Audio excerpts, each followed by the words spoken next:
Disclaimer: the information and education material contained herein is meant to promote the general understanding and dialogue of GAN's processing. Such information is not meant or intended to serve as a substitute for a healthcare professional's clinical training, experience, or judgment.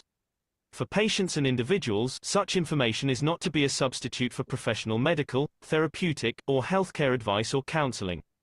For medical issues or concerns, including decisions about medications and other treatments, readers, viewers, listeners should always consult their physician or, in serious cases, seek immediate assistance from emergency personnel.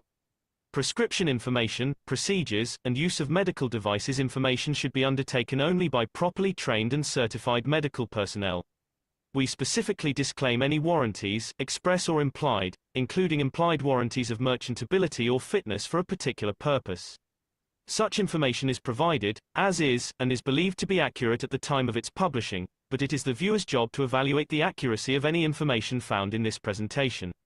Every case presented is of their own experience, applied by themselves for themselves, and it applies to their case only. Every person experiencing health problems should seek professional medical advice and consult their course of treatment with a doctor.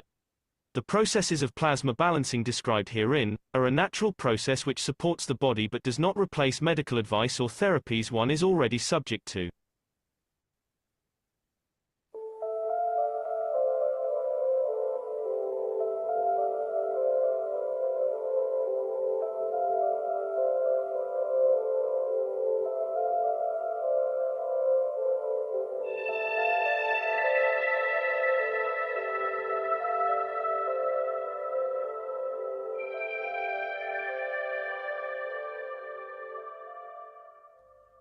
It's time for change to move into the real work of the universe. And it's time to understand that we use the matter state to reach the level of understanding of the soul of the man.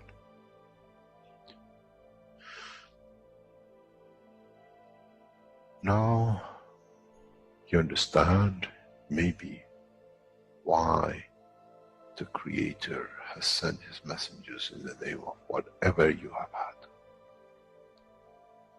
Is that they bring the ears, that it can be used when the time of the Messiah comes. They can teach the soul and the message, not to oppose, but by them understanding through those who have become messiahs to give from their souls to these to elevate, the job is made easy. The school is there and the students are devotedly there. Then there won't be any fight between what they call the Muslims and the Christians. The lamb and the lion will eat and sleep in the same nest. The Christians and the Muslims will sleep and pray in the mosque and in the same church in the name of their souls, not in the name of religion that is used to create so much conflict for the benefit of those who were the hyperactive children. The time has come, the time of change is here. And as I said, my wish is my command. If it's your wish to see peace, the path of peace is laid very clearly. It's the soul of the collective awareness. By giving will create that position of change. No other thing. There is no pen in the soul of the man. And I'm sure once you go into the universal community, you will never see anything written but the balance of the fields of the soul of the existence. Try to be humble enough not to demand you possess. Otherwise, you'll fall in the same path of the church and the mosque.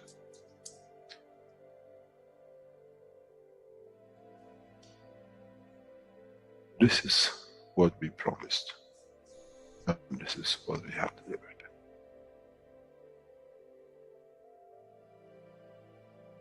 We have to understand the operation of the soul, and we have to understand the soul of the man is a star in the cosmos of the universe.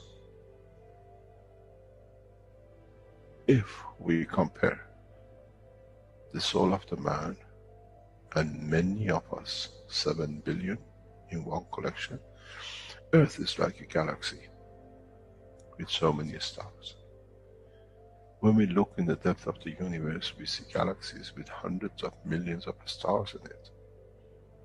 So is the planet Earth. It carries 7 billion beautiful stars, which are the soul of the man. Carries with it soul of so many trillions of animals, plants, and everything else. So if you look, when someone who does not see the physicality of the earth and its content, what do they see? They see a galaxy with so many beautiful lights shining, each one according to their strength, each one according to their position.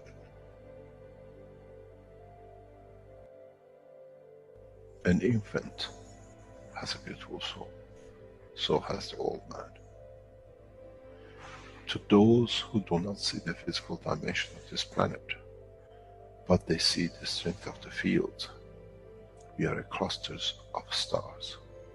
The human race, every single soul, no one from a distance sees that's the soul of a fisherman, that's the soul of the cosmologist, that's the soul of the president. They all shine irrespective of the physicality. This is the magic. This is what the new science has to bring to man. When we look to our soul, we see nothing but a star in the other souls. And this is the break. This is the understanding. This is what all these teachings are about.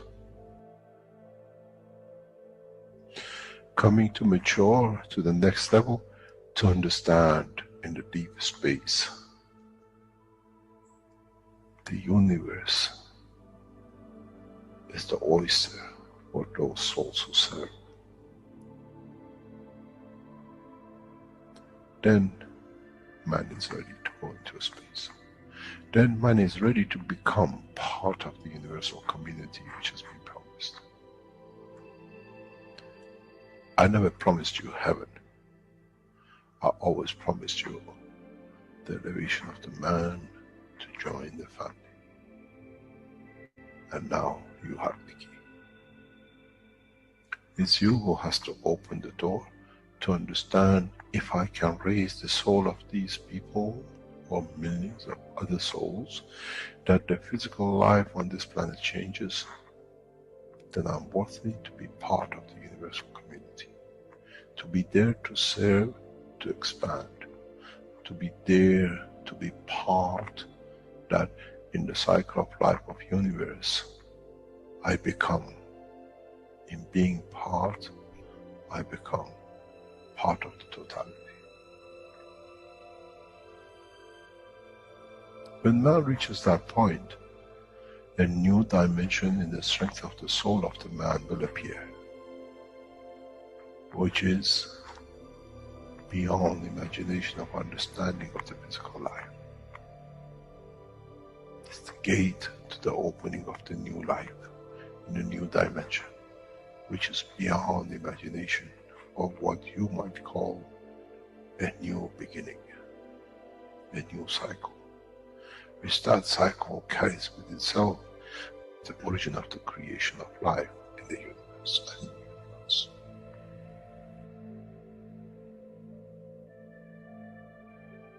It's the elevation of the soul to serve become the key, not a throne of the physical life.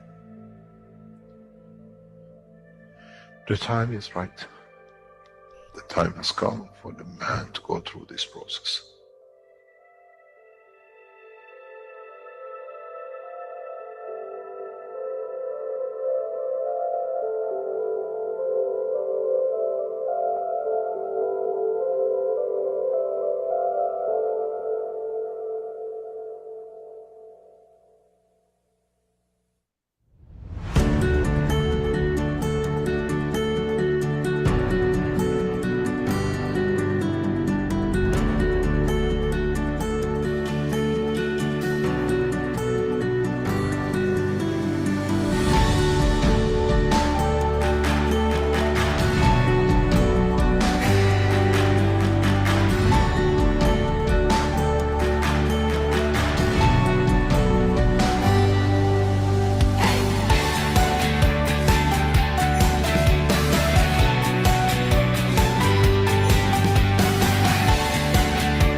Hello, everyone, and welcome to the 357th One Planet, One Nation, One Race for Justice and World Peace.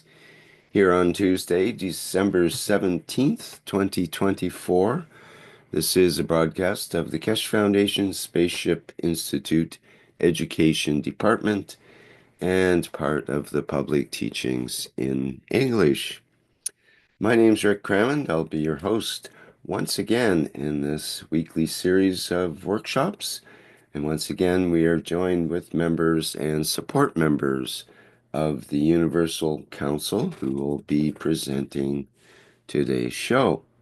So without further ado, let me get that set up here and we will begin, I believe, with Dean doing the intro and presentation here. Go ahead, Dean. Thank you, Rick. Thank you for always being present and everything you've been present for a very long time. And welcome everybody to the One Planet, One Nation, One Race. It's been called for justice and world peace. That world peace all starts within our own structure, within inside ourselves. One thing I'd like to say, being part of the Universal Council and being present with the Universal Council, they have made many, many beautiful wishes and created many wonderful conditions that has changed conditions and restructured the fields, the magnetic fields that are present within the planet and around the planet and beyond. Their influence in their field strength changes the fields, the magnetic fields. Mr. Keshe was talking about hydrogen in the last workshop, and I'm just going to read a little bit of it now. So he was saying, how does how does this plasma converts through steps into matter, hydrogen in the space? Hydrogen above us is a plasma state, has no physical dimension. Something happens to it, which we call in a way, in this process, gravity or inertia of the matter according to the point. So inertia takes place, and now a plasma changes to two plasmas, which is the strength of the observation and the strength of the existence in tangible level. So the inertia of the space and time changes a plasma to a matter state. This is how we said it's the promises in the holy books. When we speak to the world leaders, I keep on telling them, this technology, this science fulfills all the promises of the past. So the knowledge of the universe is present for humanity, and the Universal Council are present in this moment on many, many dimensions, in the physical form for some, and in another form, in a soul form. And they're always present, helping and guiding, and bringing about this beautiful presentation that will be part of an understanding, a sharing of the knowledge, a sharing of the soul essence of creation for each and every one of us to be part of and to experience, and to join the souls that are present to bring peace and all that that encompasses for each and every single one of us, and the totality of the soul of humanity and all the souls that are created. So welcome to this One Planet, One Nation, One Race. It is the 17th of the 12th, 2024, and you are most welcome to join us in this wonderful occasion, in this precise moment. So thank you all. Thank you, Rick. And I think we can go to the next slide. Thank you, Rick. Okay, so this is a continuation of, as you know, of a teaching that I've been making So, sorry, my name is Dean. I am representing the English language as a Universal Council support. This teaching has been ongoing, and this sort of concludes this part of it, which is talking about become the hummingbird of space. And this is part of an article of the KF Plasma Times, March 2019. The last part of it that I spoke about last week ended with these words, which I think were very poignant. The way we change with one breath from a fish to an air breathing, would we change from air to soul breathing? So these things are on our reach. One of us or some of us will test it. And we fail the first time. Would we develop technologies that can create conditioning of the transformation of the soul of the man and the physicality of the man through dimension of the space? So as we all know, we are preparing ourselves to take this this wonderful I can't say step, this wonderful field strength, this wonderful I don't know what the right word is. I'm trying to think of the right word. This wonderful enhancement, positioning for the soul of humanity. And it takes one. And then once one becomes brave enough to take this position, this elevation, this enlightenment, then perhaps this will change the course and create a condition on planet Earth for each and every one of us.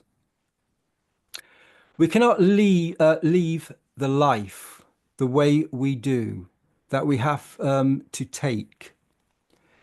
When we go camping, the food, the water, the bed, and everything else in the space will we will run out very soon. So we can't take anything to space with us, even though we have many physical ships that seem to want to go to space with physical forms. We all know through the teachings of Mr. Keshe that if you do this, you're going to need to take many, many different matter state conditions of foods and physical bodies that can help. And it's all, it's not limitless. It has a limitation. And even the limitation of the craft is a limitation because you're protecting a physicality. When we go by the soul, there's no physicality to protect. So there's nothing there that you can harm. It's in a different way. So it depends upon how we would like to take this step in physicality or in experience it on a soul dimension. In the plasma science and technology in the Keshe Foundation laboratories, and a lot of you at home, and we know a lot of us at home have done this. And I know the Keshe laboratories are specifically tailored to enhance and bring these wonderful conditions for humanity to understand. Have developed different ways of energy transfer and other things. We are creating new systems gradually, taking you through it. But at that point, it is the last man standing. So if we come to understand this, the last man standing. So if anything happened and you are that last man standing, how would you interact? What would you do? What would you know? How would you protect your physicality or transmute yourself in a non-dimensional form using your soul? It is you who have to make a decision. That this is not committing suicide. This is committing to a new life, detachment from physicality. It is a big difference. So we've been told all our lives that we die, in physical form. Now we're being told that this point is the beginning, is an opening of a soul that is then in a different energy transfer condition that doesn't need the physicality. But once a plasma, once a soul, once an energy pack is created, it cannot not be. You can transmute energy, but you cannot destroy it. So when you commit suicide, you end. When you become detached, you start a new life without fear to it. And that is the biggest thing, I think, for humanity. And I know we've all experienced this, is this fear of non-physical form. However, as we all know, each night when we go to sleep and we dream, we don't have a physical form. And does that experience feel bad? Sometimes you have a nightmare, maybe. But for most people, these dreams can be, you're the captain of your ship, can be very beautiful experiences. And this all depends on your what you're actually absorbing into yourself, in your dimension, in your reality, in your environment, depending upon what you dream. So your experiences of what you've come to know. So would the cycle of the soul of the man go through that transition? Many races in the space have done, and they have succeeded. So in those few words there that Mr. Keshe's given, and the universal community and the universal family, the universal council are very aware of this, that many races in the space have done and they have succeeded. So we're just being told there that there are many races. Mankind is not alone. So that question that many people have asked or are unaware of is answered in these two brief sentences. Many races out of fear failed. And there's another big conundrum for humanity. Many races out of fear failed until they gained confidence that I can live through my soul. So it's that commitment and that belief, the power of the belief in the beauty of what we truly are. Many races at this moment are going through the transition. So it's not just humanity. Many races at this moment are going through the transition. For us to go from a beautiful color of a black skin from Africa to become the beautiful yellow skin of Chinese, to the wonderful color of the Iranian, brownish, and then to the white. It has taken us thousands of years of evolution. So what does that mean?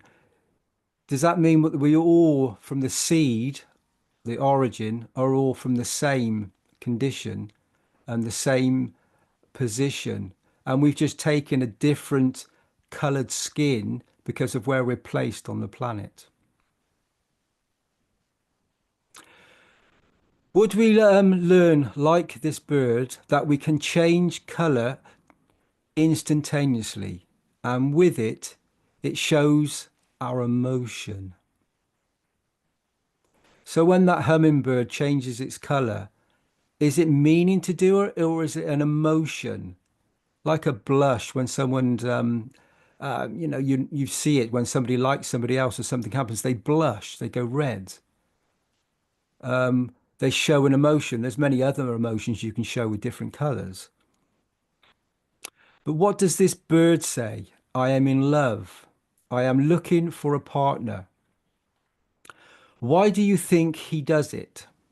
And another partner who has the same soul strength says, I am here. Come and catch me. We do it together.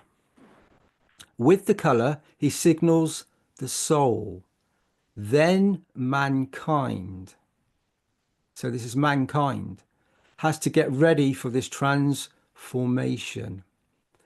mankind has no choice. We have to put mankind in that direction. Thank you, Rick. If we can...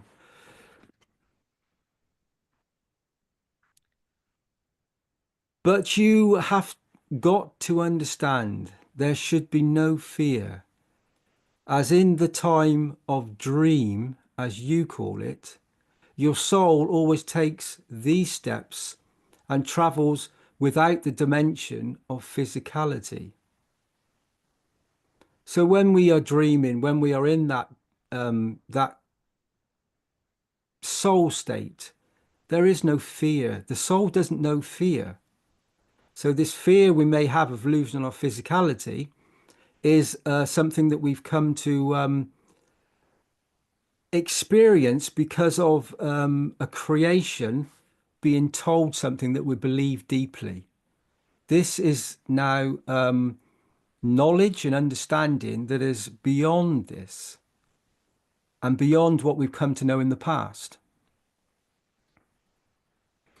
But you have got to understand there should be no fear, as in the time of dream, as you call it, your soul always takes these steps and travels without the dimension of physicality.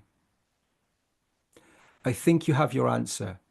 I think the Iranian Mojons and the Americans, the Russians and the Indians and the Brazilians and the Chinese will walk out with pride and stay within the dimension.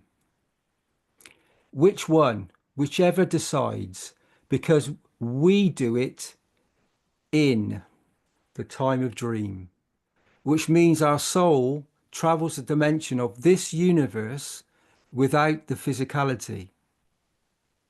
We leave the physical body in the bed. So like the transmutation tests that Mr. Keshe is doing, he's given us the opportunity to experience this without having to go to sleep, you know, to actually be in that shape and that form, in that dimension. So this is a gentle and opening up of the soul for humanity to experience as a universal council and the universal family have come to know and experience and are part of. And these teachings are for humanity to understand this position. Those of you who had doubts in it, I think you got your answer. This bird has come home to roost. We are here, and if you listen to all my teachings, especially since last March, May, I prepared you for this day. And remember, these teachings are from 2019. Many of you ask, where is my soul? How can I find it? What would be the transition? What would be the transition for you? These are not any more ifs, maybes, when. Not my time. With the new dimension of space technology, gravitational magnetic fields, which is coming into operation, with especially what I see is coming from the health units, the plasma field units, the new systems, which will replace and literally eliminate drugs. You will see this. Is not might be. It is already here. How are you going to handle the operation of your soul? You try it to find it. You ask, where is my soul? How do you come to face the detachment? And we can all ask this question of ourselves, and we will all come to experience this as we do each night, as we do when we take that step across the threshold of physicality when we lose the jacket of physicality, but we are still present.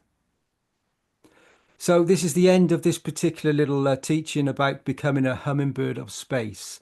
And this is from the KF Wiki, the Plasma Time, sorry, March 2019. And I think it was a very poignant, beautiful teaching that Mr. Keshe gave quite some time ago. That we come to read it again, we come to experience it again. We take the emotions and the understanding forward in this moment. When I first read this many years ago, it had a different meaning. I didn't know quite so much as I know now. And so my understanding has opened up. And this is the beauty of the teachings of the Keshe Foundation. It is drip by drip, bit by bit, but the beauty builds, the field strengths of the emotion of the love and care touches the very essence of everything that we are part of. So thank you for listening. And I think we can move on to the next slide. Thank you, Rick. Thank you very much. Thank you. Thank you all.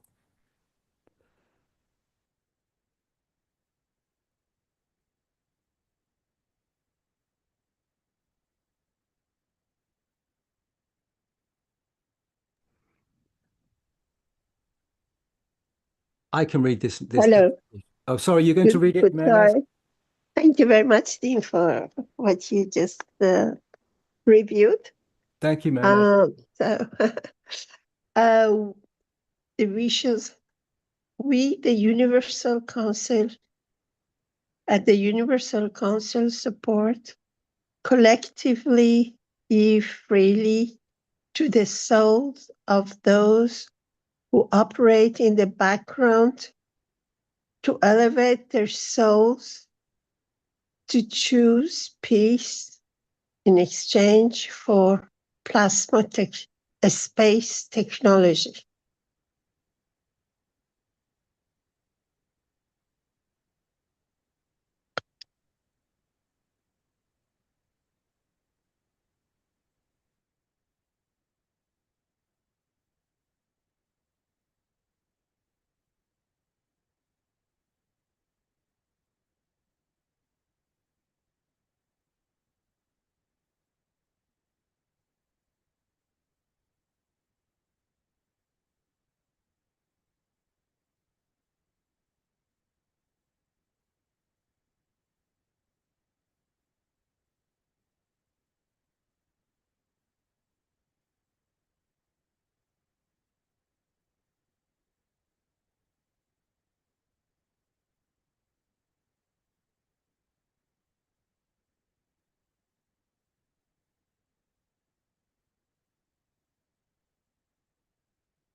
We, the UC, are feeling the joy of the different governments working together as they understood that power and technology work together for a prosperous future for all nations.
with a universal counsel given from our souls freely to elevate all souls and be part of the soul of the totality. With eso coma.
So, we're now going to be talking about the soul, and this is a teaching that Mr. Keshe gave, and it's one that I listened to a long time ago.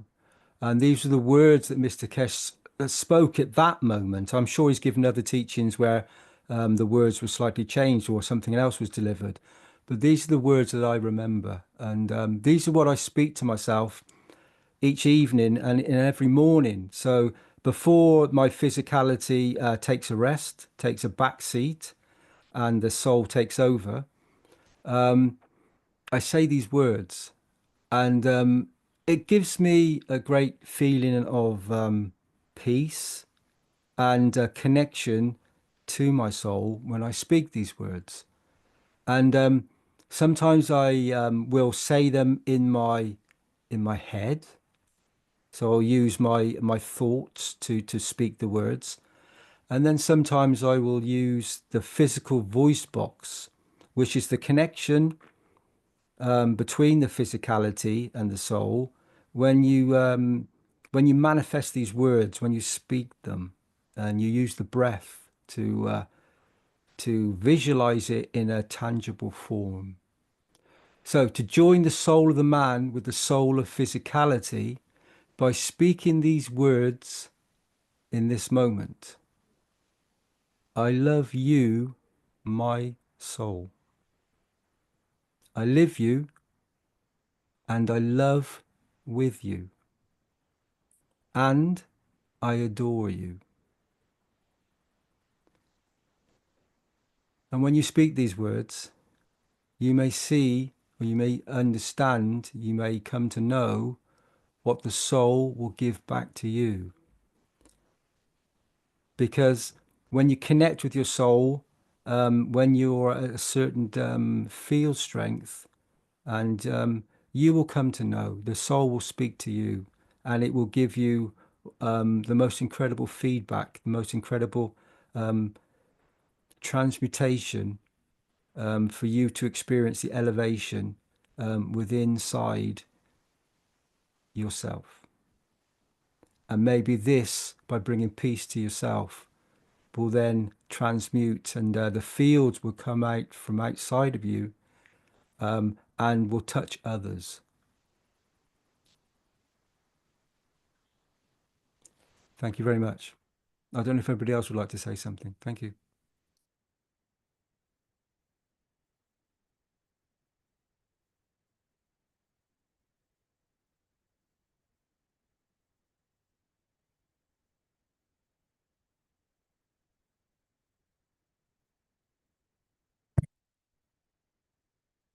Okay, thank you, Dean. I believe I'm supposed to play the excerpt from the 211th Knowledge Seekers Workshop from back in February of 2018. I think that's part of this connection between souls. I haven't listened to it yet, so let me get that lined up.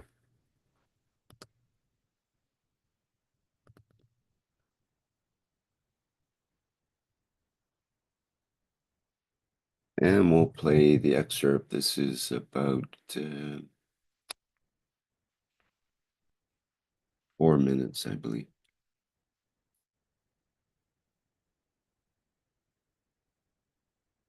Cases.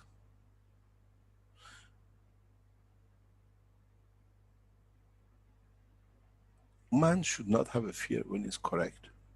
And man should have no fear when he's correcting even from his physicality to his. No king can move you. Because the rule of the Creator is above anyone who calls himself a king. Thou shalt not steal. You cannot steal from yourself. When you steal from yourself, you create fear. And then they create you punishments, confession boxes, and the rest.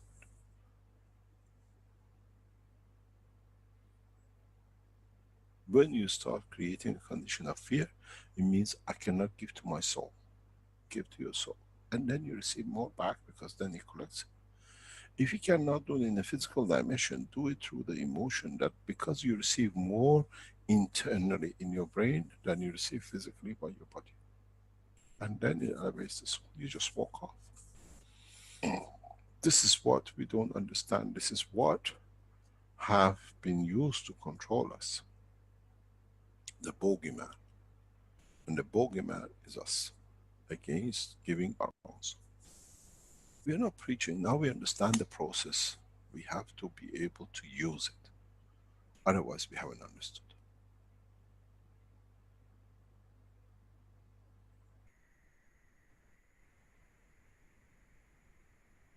Don't have a fear.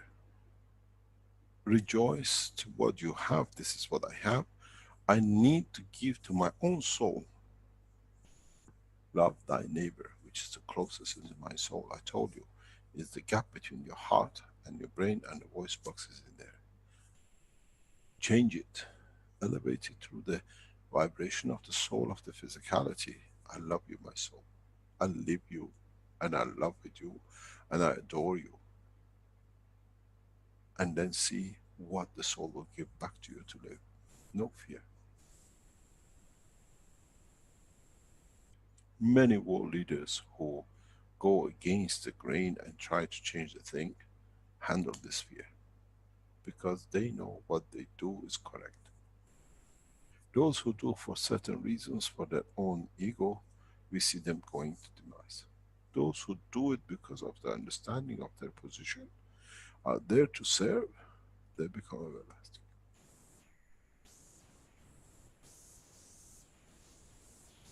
Then you become one of those yourself. Use your voice, because now you know what the voice is. Give more from the physicality towards the dimension of the soul that itself will give. You even find out your voice changes, you'll find out your emotion changes, because now you're feeding it. It's the way of feeding your soul through the strength of the field of the physicality. Because the voice box is the interaction of physicality with the dimension of the fields of the soul.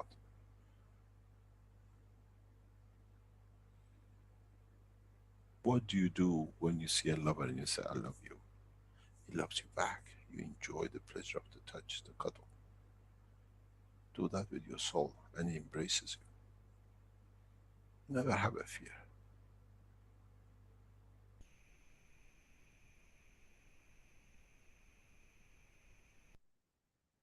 In the space, there is no corner to hide from fear.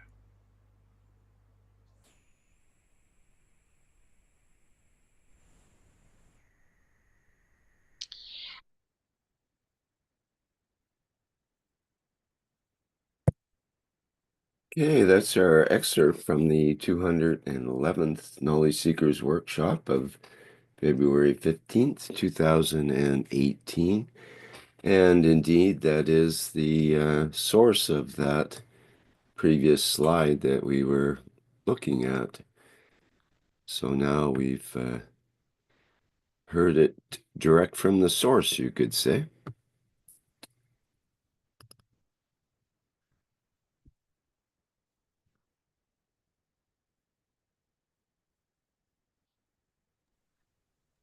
Yes, Rick next is slide, please. Thank you. Get this slide up here.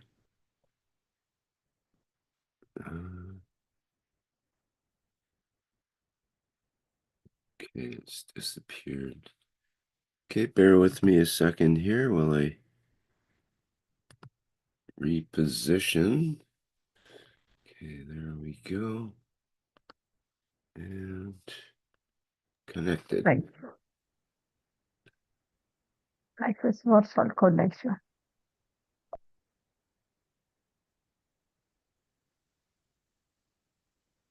Okay, we'll move to the next part, which is soul connection with Marinez and Lisbeth. Yes. Thank you very much. Mehran is Universal Council for Farsi Language. So today we try to further expand our souls. We are kind of the first scientific movement, maybe, that talks about soul and how we can do something with our soul without any taboo or censor. Even though we hear here and there something about soul and things like that, but it's not in a way that everybody doing that gets the same results. So we know that soul is a plasma also, and plasma gives and takes. And we know so the more we give, the more it comes in. It's like elastic, you take it. And then the part it goes out, it comes in with more pressure. So it gets stronger in the middle. And then it could give more again.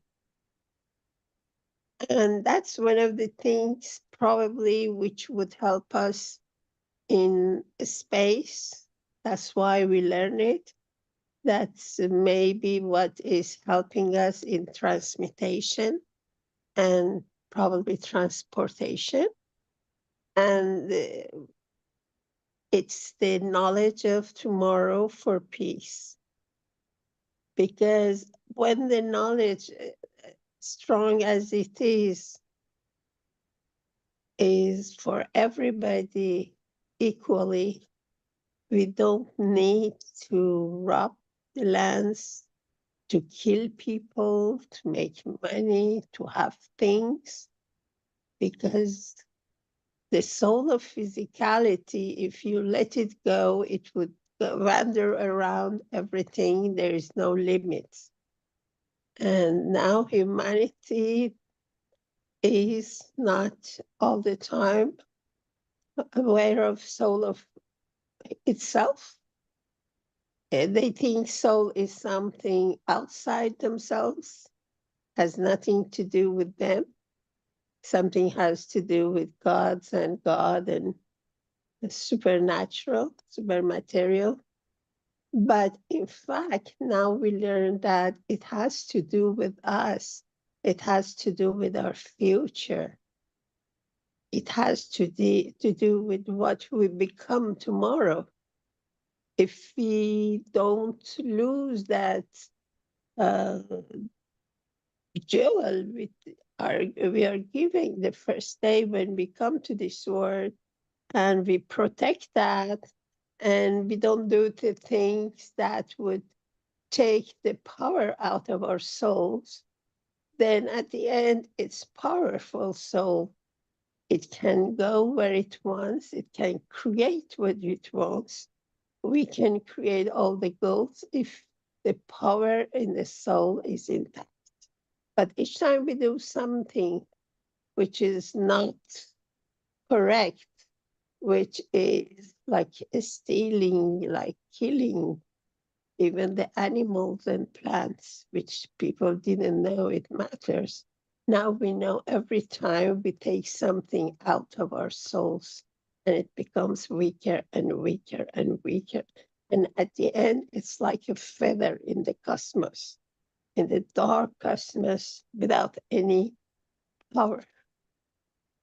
So this aside, we try to collect our souls, because all of us have souls, and also all of us are related to one creating soul. One hydrogen is everything created from. So we everywhere, every color, every education, every race and women and men are equally related to this original hydrogen. And so we are just branches of it. So we are at the same time connected to others. At the same time, we are not aware of it. And now in our reunion, we try to connect our souls with the knowledge seekers who are listening this, or who are in every Wednesday at 9 o'clock. We collect our souls together. We don't have to do much things with our knowledge now. We just let it go when we are called. Just let it go calmly, and then it finds its way. It's like it's a kind of energy which 1 + 1 becomes 3, 4, and it's a synergy which is created towards one sole goal. My preferred goal before anything else is the peace on earth, because we see that man, if it's let only to its emotion of physicality, it is able to create a lot of havoc, a lot of worries and heart's pain and sadness. So we need to pray or to give from all souls to peace, because then we have a lot of developments of this science which is waiting for us. We have to get it out, and people have to work on it equally everywhere. And together we can go and make colonies in other spaces we don't know about in the cosmos, and create a vacation clubs everywhere in the cosmos. So we really have to get out of the planet. But with the knowledge we have, and so busy with other things of killings and stealing, we don't have the time to find a universal knowledge. So we are kind of the avant-garde, those who come before the others come. And even us, for some time, or still may doubt, but we continue. And that's gorgeous that we continue. We all continue. And so tonight, I would ask you, please, to connect our souls together. Just imagine we are all together. Just imagine all of us. I can imagine people I know, people I don't know, in front of their computer or the telephone, a smartphone, and they are hearing that. I connect myself with them, like like my soul travels, and all of us together, and we fix it on a word which is peaceful, which is prosperous, and everybody, every child is smiling, laughing, and they say to themselves, look, this was waiting for me. Why didn't we accept it before? So this happiness, I hope you feel it in your heart. And this peace, I hope you feel it in your heart. And don't worry if you give from your heart, from your soul, it comes back multiplied. So we kind of exercise our soul in this way. So we put a moment just to connect our souls with everybody who is listening this moment for peace in the world and acceptance of space technology of plasma. So we stay 1 minute at least, unless we really feel it.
Thank you very much.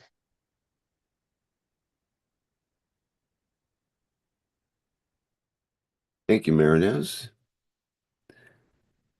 Now we can move to the next part, which is the questions and answers with the Universal Council with Marie and Claudia. And this excerpt is from Saturday, December 7th. It's always the first Saturday of the month when they give their presentations, and starting at 9 p.m. CET. And just let me get that set up, and listen in on question number 2.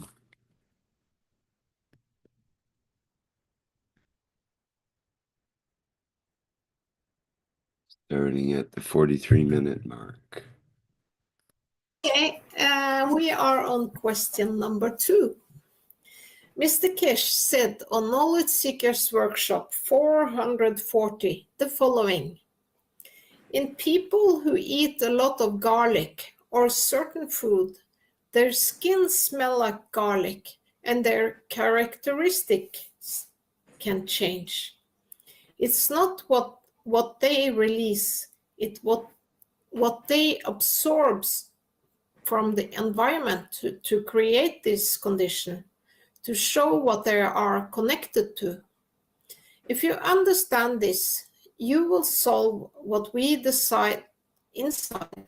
We create these fields, which absorbs the material from the outside. And this is what man hasn't understood. So, We eat to create the fields inside, which attracts and absorbs the fields outside. My question is, what characteristics might change in me if I eat a lot of garlic?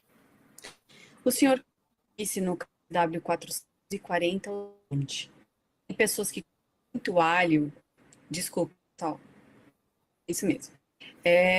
Pessoas que comem muito alho ou alimentos, sua pele cheira a alho e suas características podem mudar. Não é o que elas liberam, é o que absorvem do ambiente para criar esta condição, para mostrar o que estão conectadas. Se você entender isso, resolverá muitos problemas no futuro, para que o homem possa se alimentar. E bebemos com o que decidimos internamente, criamos esses campos, que absorvem o material do exterior. Isso é o que o homem não entendeu. Então, comemos para criar os campos dentro, que traem e absorvem os campos exterior. Minha pergunta é, que características podem mudar em mim se eu comer muito alho?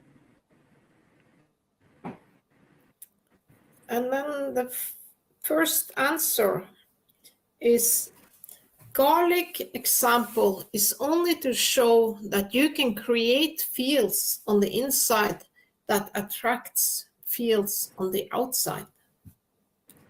O exemplo do alho é apenas para mostrar que você pode criar campos do lado de dentro que atraem os campos do lado de fora. And there is another answer.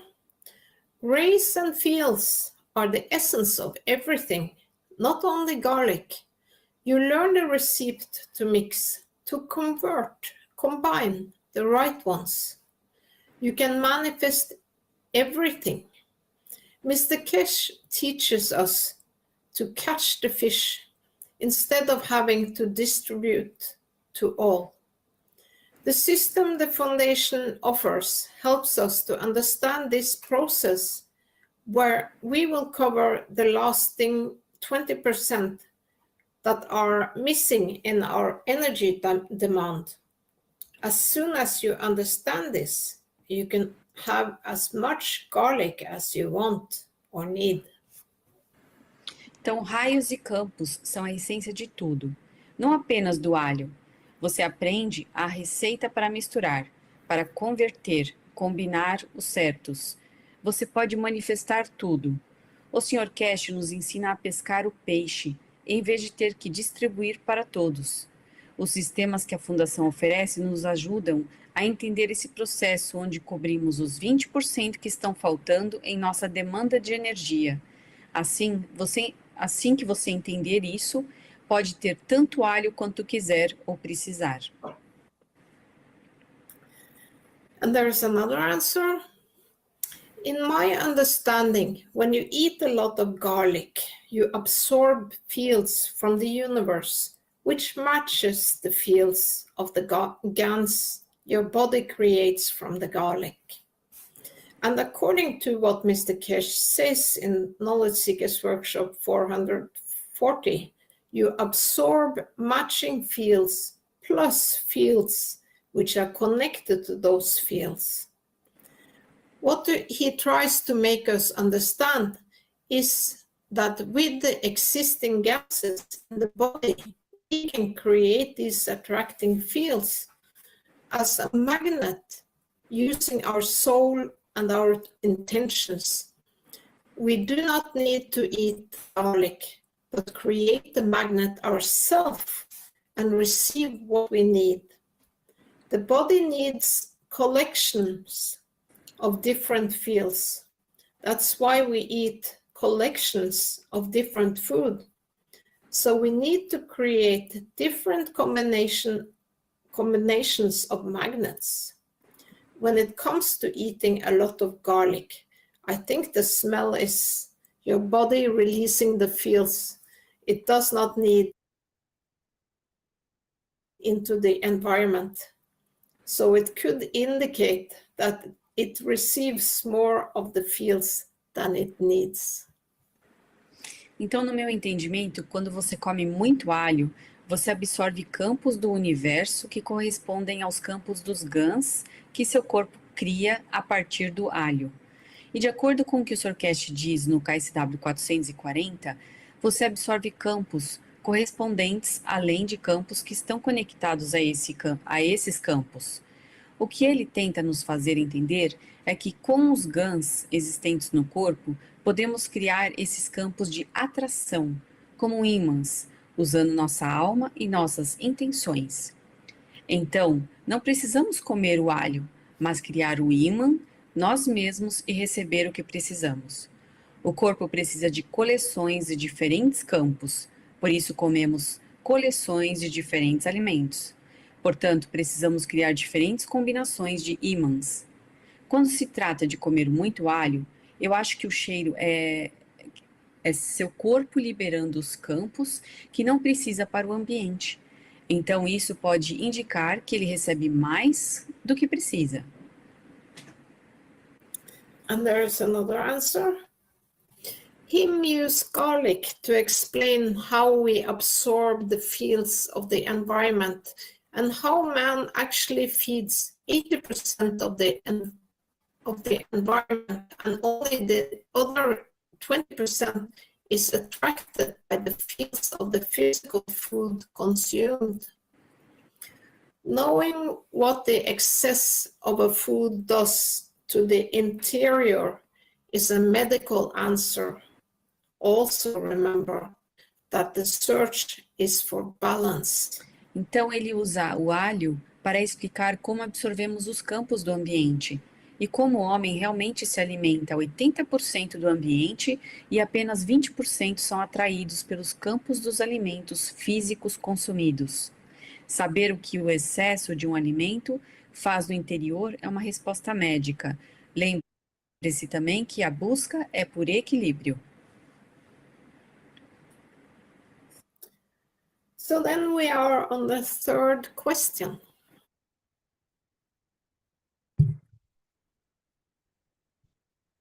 Okay, thank you, Claudia and Marie. We'll wait for the third question for next week. Rick, could you bring back the invitation from the Universal Council? Just want to say a couple words about this. Sure.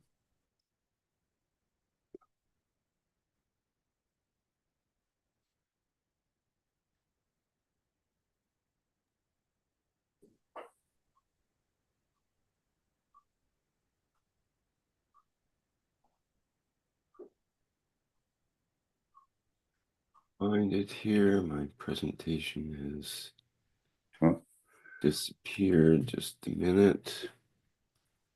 It's no problem. Okay, we're back again. There we go.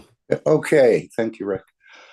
This is an invitation from the Universal Council for everyone who wishes to see peace. If it's your wish to see peace, and we understand the path of peace is made very clearly, it's the soul of the collective awareness. By giving, will create a position of change. So we're inviting people to join us at this hour, the 9 p.m. hour, to bring the change, not through dimension of physicality, but through the dimension of energy. And of course, most men, including myself, are rather ignorant to this process, never realizing that we have an energy dimension. I always thought things really get done through the physicality.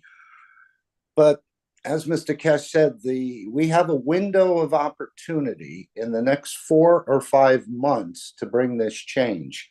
So if you've been contemplating joining us or wanting to explore this new toy that you've become or starting to become aware of, this is the time for you to start playing with that new toy in so many ways.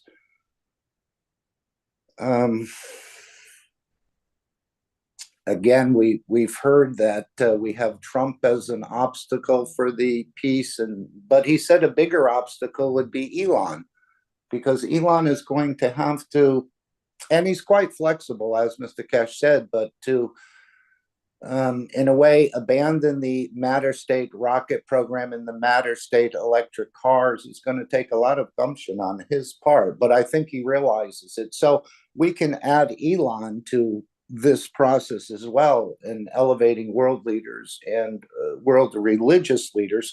But also, he specifically mentioned Musk, and that a lot of the change is going to be dependent on the decision he makes. But I think he's aware and he realizes he has to make that decision in a way, not quite, but like Christ to going to the cross in a way. He's built this huge empire, multi-billions of dollars, and spent his life building it. But now he has to change. And this is part of what happens in this process. With the world leaders, religious leaders, other influential leaders. So we're starting to examine or get more familiar or gain confidence and trust in this new dimension of this non-physical nature that we have. And as I said, now is the time where we have this window of opportunity. So if you were thinking about it, we encourage you to join us. And again, you have one stick, it's not very strong, but you put 20, 30, a million sticks together, it becomes quite strong in the variety of fields that are employed. Again, Mr. Keshe is handling the physical end. As we can see what's being offered in the store, the products are just, again, beyond the imagination of the man of what can be done through this science.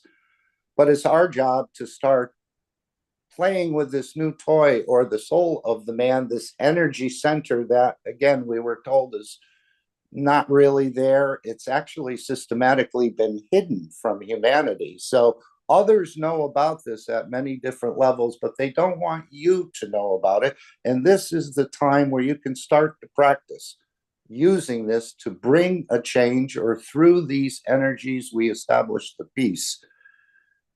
And again, it's something we encourage you to do, because this is the energy dimension which you'll use in the new space travel program. Again, it's more non-physical than physical, although there will be craft to travel in the future. But with this dimension of energy, you can travel now, you can touch other souls, you can do a fantastic amount of things that we never thought were possible. And of course, as we've heard, this creation that we're all in a way, doesn't come with an owner's manual. So step by step, universal teachers and others are opening us up to the dimension, but it's up to you to take that step. Again, you can be working. We know that we can operate in both the physicality and the energy dimension. So it's not that you make an excuse that I have to work, or I have to do this, or I'm driving. You can operate in that dimension simultaneously as you operate in the physical dimension.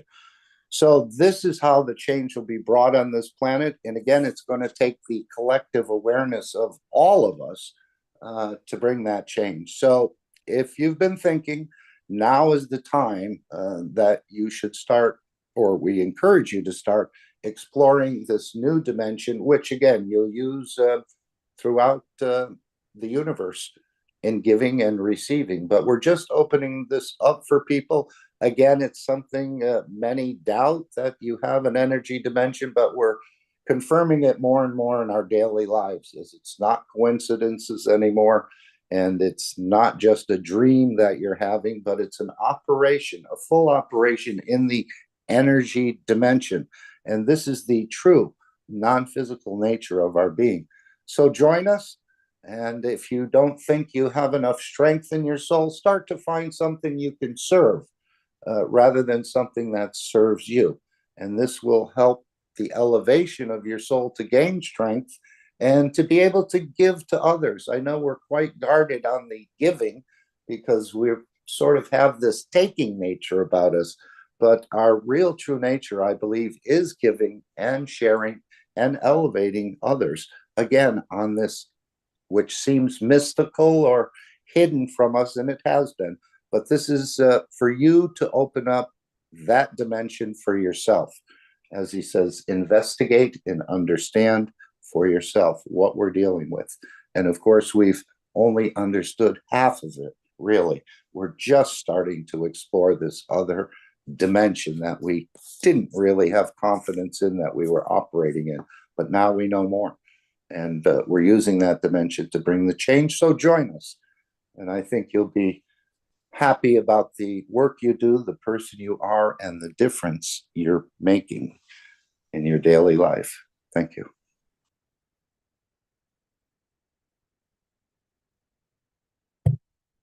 Okay, thank you, Mark.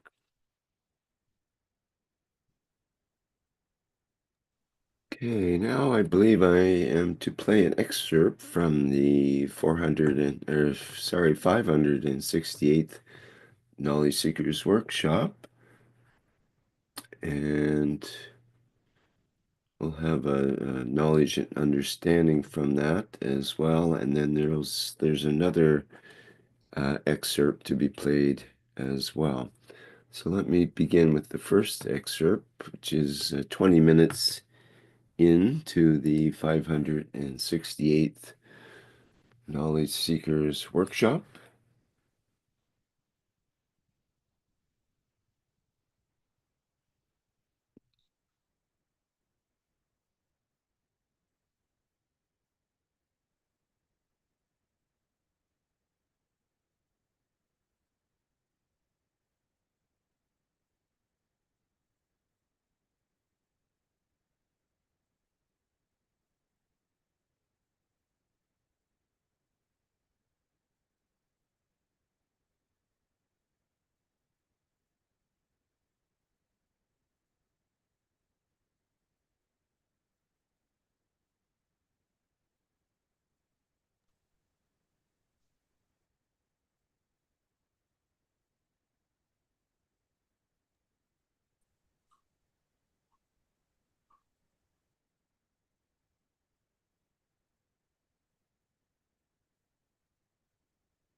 Having some difficulty having it play. Just give me a moment here. I need to restart the movie somehow. I think it started, but there wasn't any sound with it.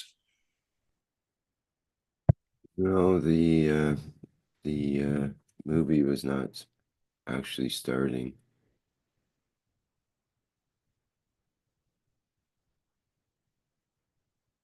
No, won't kick in. All right, I have to just give me a moment.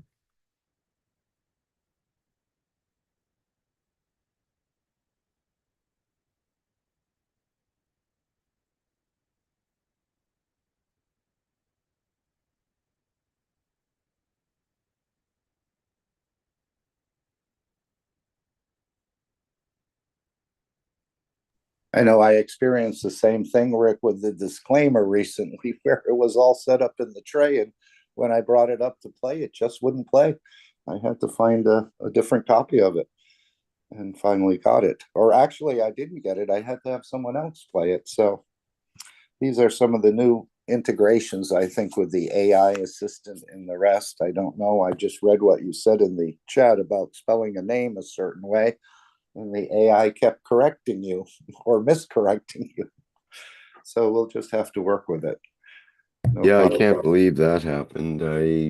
Sure I didn't push the A, that I pushed the I, and I'm looking, arm guard. Why would it be arm guard? It's arm guard.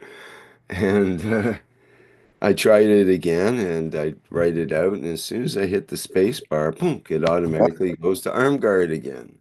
Well, at least it didn't come to Scotch guard. What's arm guard? Why is that more popular than arm guard? I don't know. You can't second guess AI in their strange ways. And that is one of the beautiful things we're going to see in the very near future, I think, is this chip with emotion and with a brain cell. So the way automation is going, I think we're going to look forward to this beautiful, and this is part of the new space program as well. So we have these chips with emotion and brain, which the new robots and AI system will incorporate this and become much, much more easy, I think, to work with, or cooperative, as they won't be particularly following a set algorithm. But again, I don't know the full understanding, but this is one of the new bargaining chips offered. Again, technology in exchange for peace by the Keshe Foundation. Yeah, I think I have it teed up now, Mark. So let's see. It's a few seconds before, but I want to try jogging anything. So here we go. A different level. What does this mean? Go back to the teaching. We have what we call hydrogen.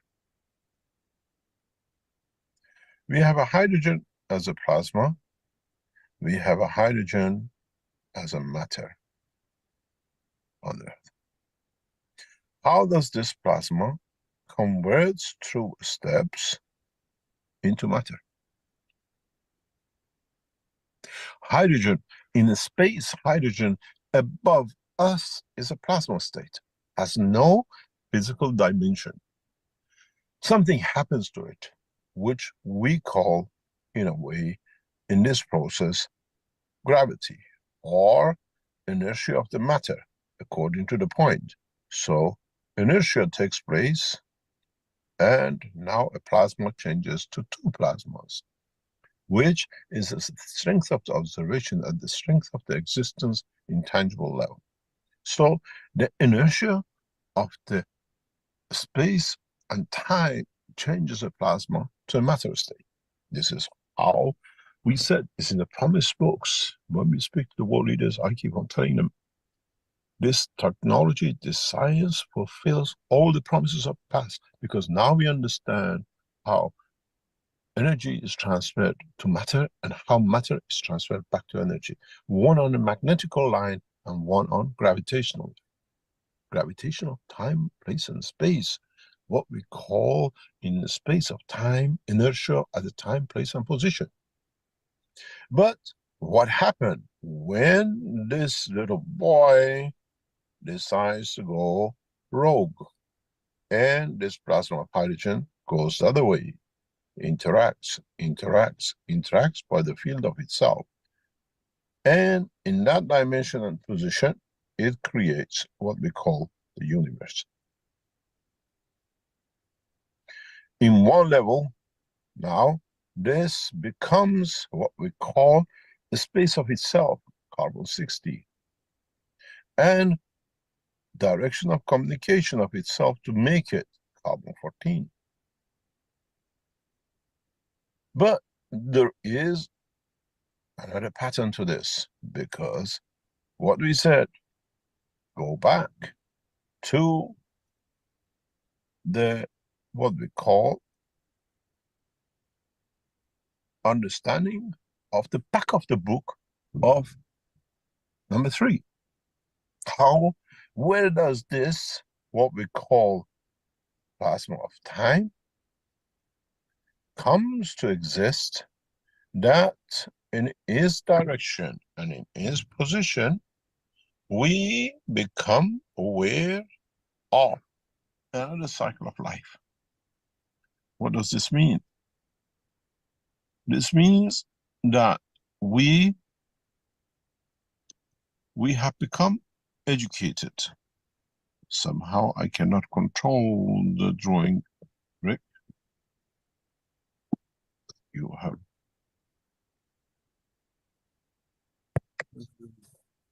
I'm trying to annotate. Just lost it. So I tried to get it back. I'm not sure what to do there. I didn't do anything, but No, I think I pressed board, change colors, and it went somewhere wrong.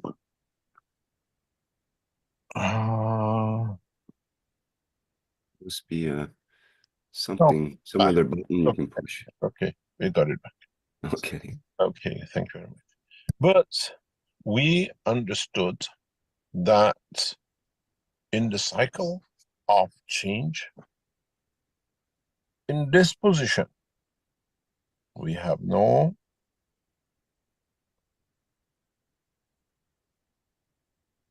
extension, which means a plasma without inertia, but plasmatic inertia, which is different than the matter inertia, leads to dimension of the size of and creation of what we call universe, which we know, which we have, which we consider to be part of our work.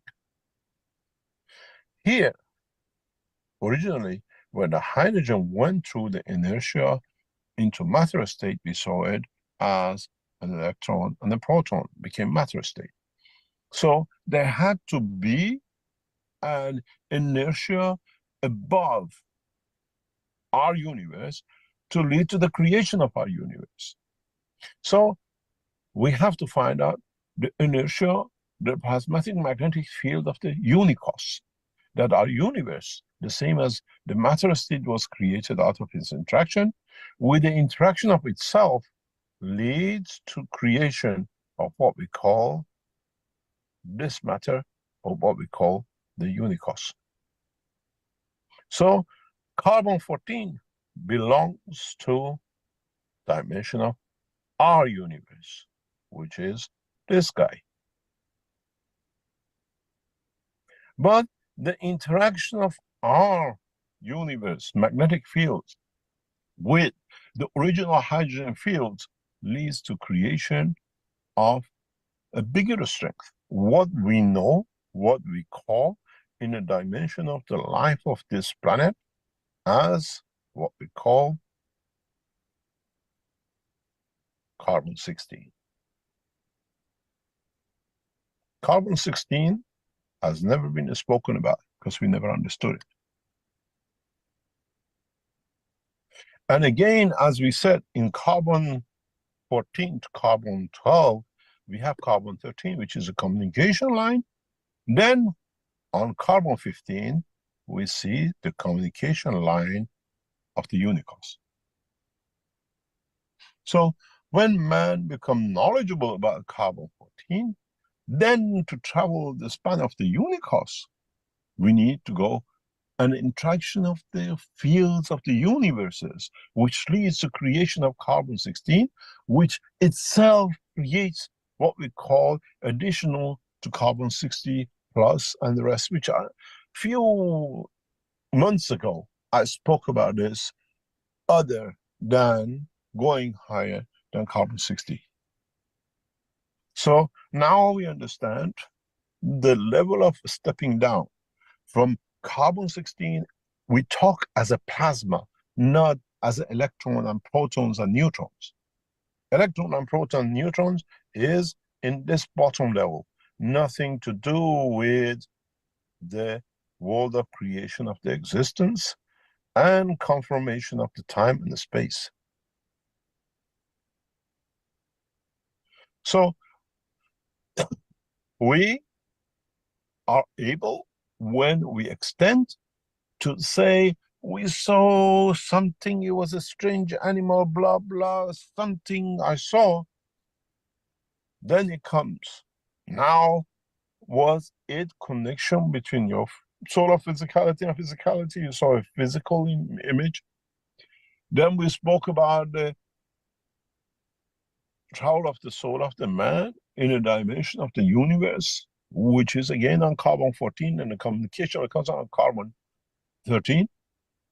Then you have to ask yourself, how much of my dreams, because I'm part of this original hydrogen connection, is with the unicos civilization? And as your inner sanctum energy levels, what we call the soul of the man, is made of carbon, hydrogen, then we see we always had access to the knowledge of the unicos. We most probably, all of us in one stage or another during our life, have traveled to this dimension. But as we are ignorant to the knowledge, we just had a dream. Now, as the science develops, as the technology develops, we can create dimension of field strength in these levels of hydrogen, in interaction of the structure that the inertia of the unicos leads to the creation of the universe. We had the inertia of the planet, of the galaxy, of the universe, bringing carbon-14 to carbon-12. Now we understand there is a bigger structure when we talk about the unicos, what it is. Now we understand the tangibility of it. And this is why in all the teachings for years, I said, if they tell us that this universe is traveling at 1 million kilometers an hour, and it's expanding, it has to expand in something. It cannot be in a vacuum. And now we understand how this creation of the creator of the fields of the structure of the universe leads to creation of even matter states in our universe through the conversion of the inertia of the unicos. The way the inertia of the universe leads to creation of what we call carbon-12, intangibility, field strength. Now we understand better view of the world of creation. And if you look at the bottom line in this line here, then you see you have as much connection to the creator and the original plasma as the universes and the unicoses which he created. As Rick just showed us, those two plasmas next to each other on the table was explained the childish way 10 years ago. Now you are more educated, we can speak deeper, even though you're still children of the knowledge of the universe. You understand a little bit more. Within the systems which we have developed, we already, unknowing to our knowledge seekers, work in a dimension of carbon-16. You have to understand, there is a huge difference between carbon-16 and oxygen-16. But in the plasmatic condition of the transformation of the space, then it raises the question, how come man, how come this planet works on the field strength of 16 in the gaseous plasma state? Now we understand the connection. Where I always said, magnetic gravitational field of the gaseous condition is 16, because plasma is a gaseous, is the free energy of the universe. So the universe works on the same basis. Now you can see how we are connected to the universe and the unicos without us knowing. Now we have the knowledge, we understand. Then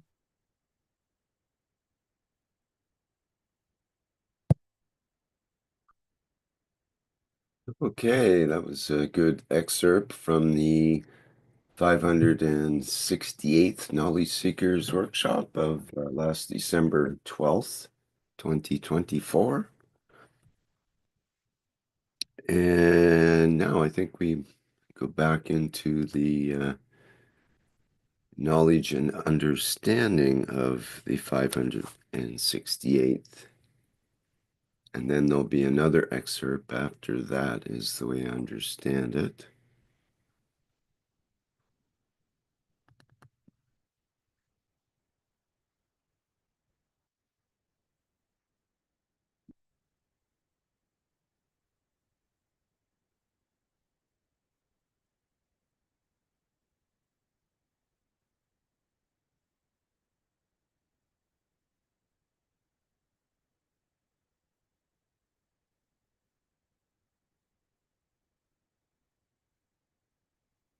Okay, well, perhaps we don't need the knowledge and understanding right now. We can go right into the, I think the knowledge and understanding, maybe that'll come after the next excerpt from the Knowledge Seekers Workshop.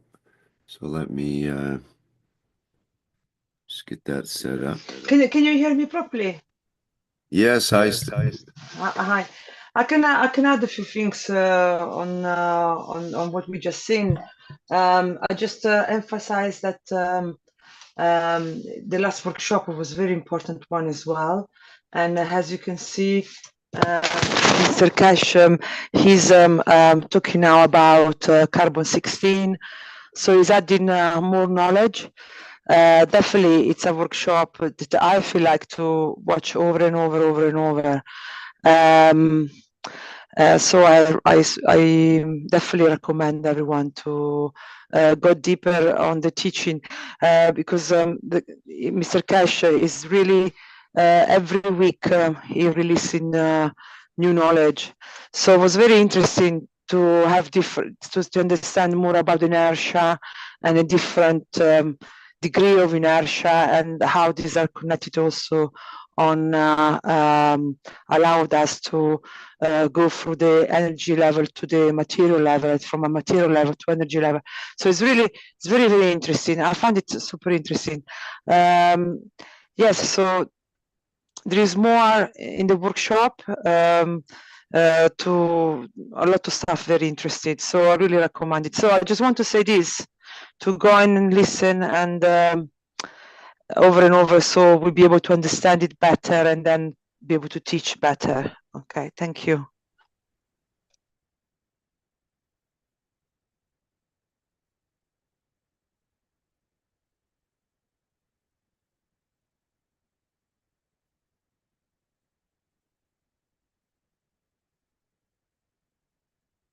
Okay, thank you, Stefania.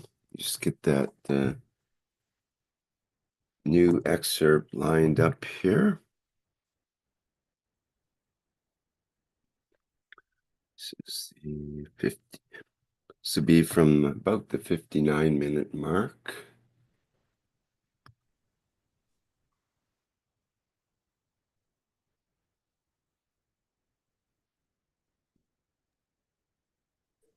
Yes, he makes a beautiful statement here about the love of the creator, the H2O, and so how it flows over everyone. And then, of course, he introduces a new product that's going to be in the store or coming for the store. It's about 7 minutes, I think. I think this one's about 3 minutes. So let me see if we have this correct.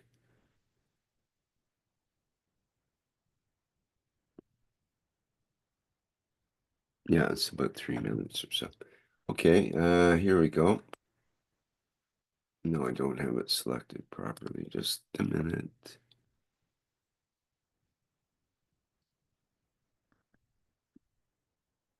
Okay. This should work. Of plasma is the river of creators love what is created.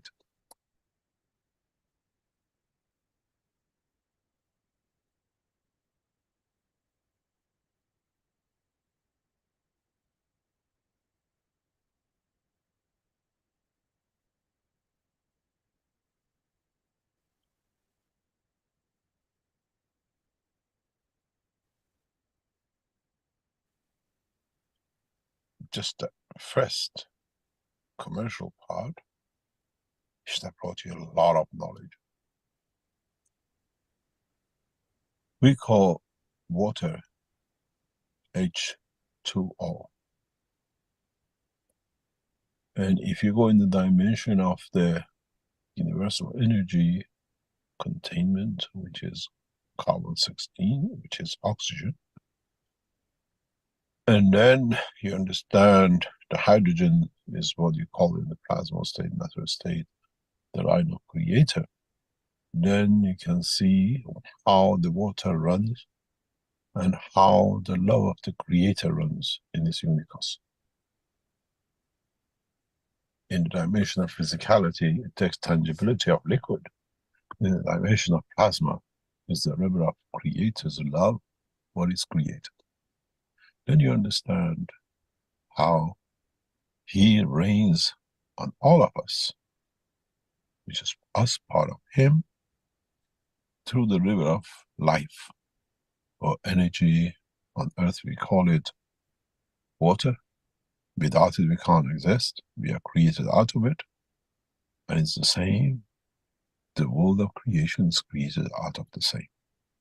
And you see how correct the teaching of today is when you understand it in its macro and the micro, because you have the tangibility of it. And by coincidence, the advertising of the water is there. And then you understand how you elevate yourself through the rivers of life, through what we call the water. But actually, the world of creation is in the liquid plasma of the love of the Creator, the life of Creator. On earth, we call it water in its matter state, and in the unicos, we call it nitra. And then we understand more. There is no difference. It's just man is ignorant to it. And we're opening this knowledge today for you to understand how true it is. And in addition to the knowledge of the man, you have to understand the love of the Creator to be able to travel the expand of his unicos. And according to your understanding and intelligence, you take from this knowledge, which is not of the creation, is very comes your.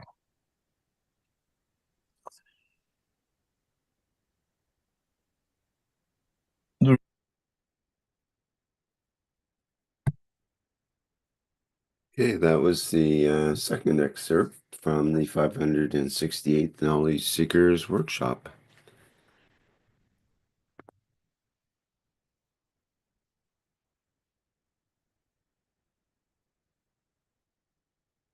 Okay, I believe I'm to play the background image and background video and music to go together with our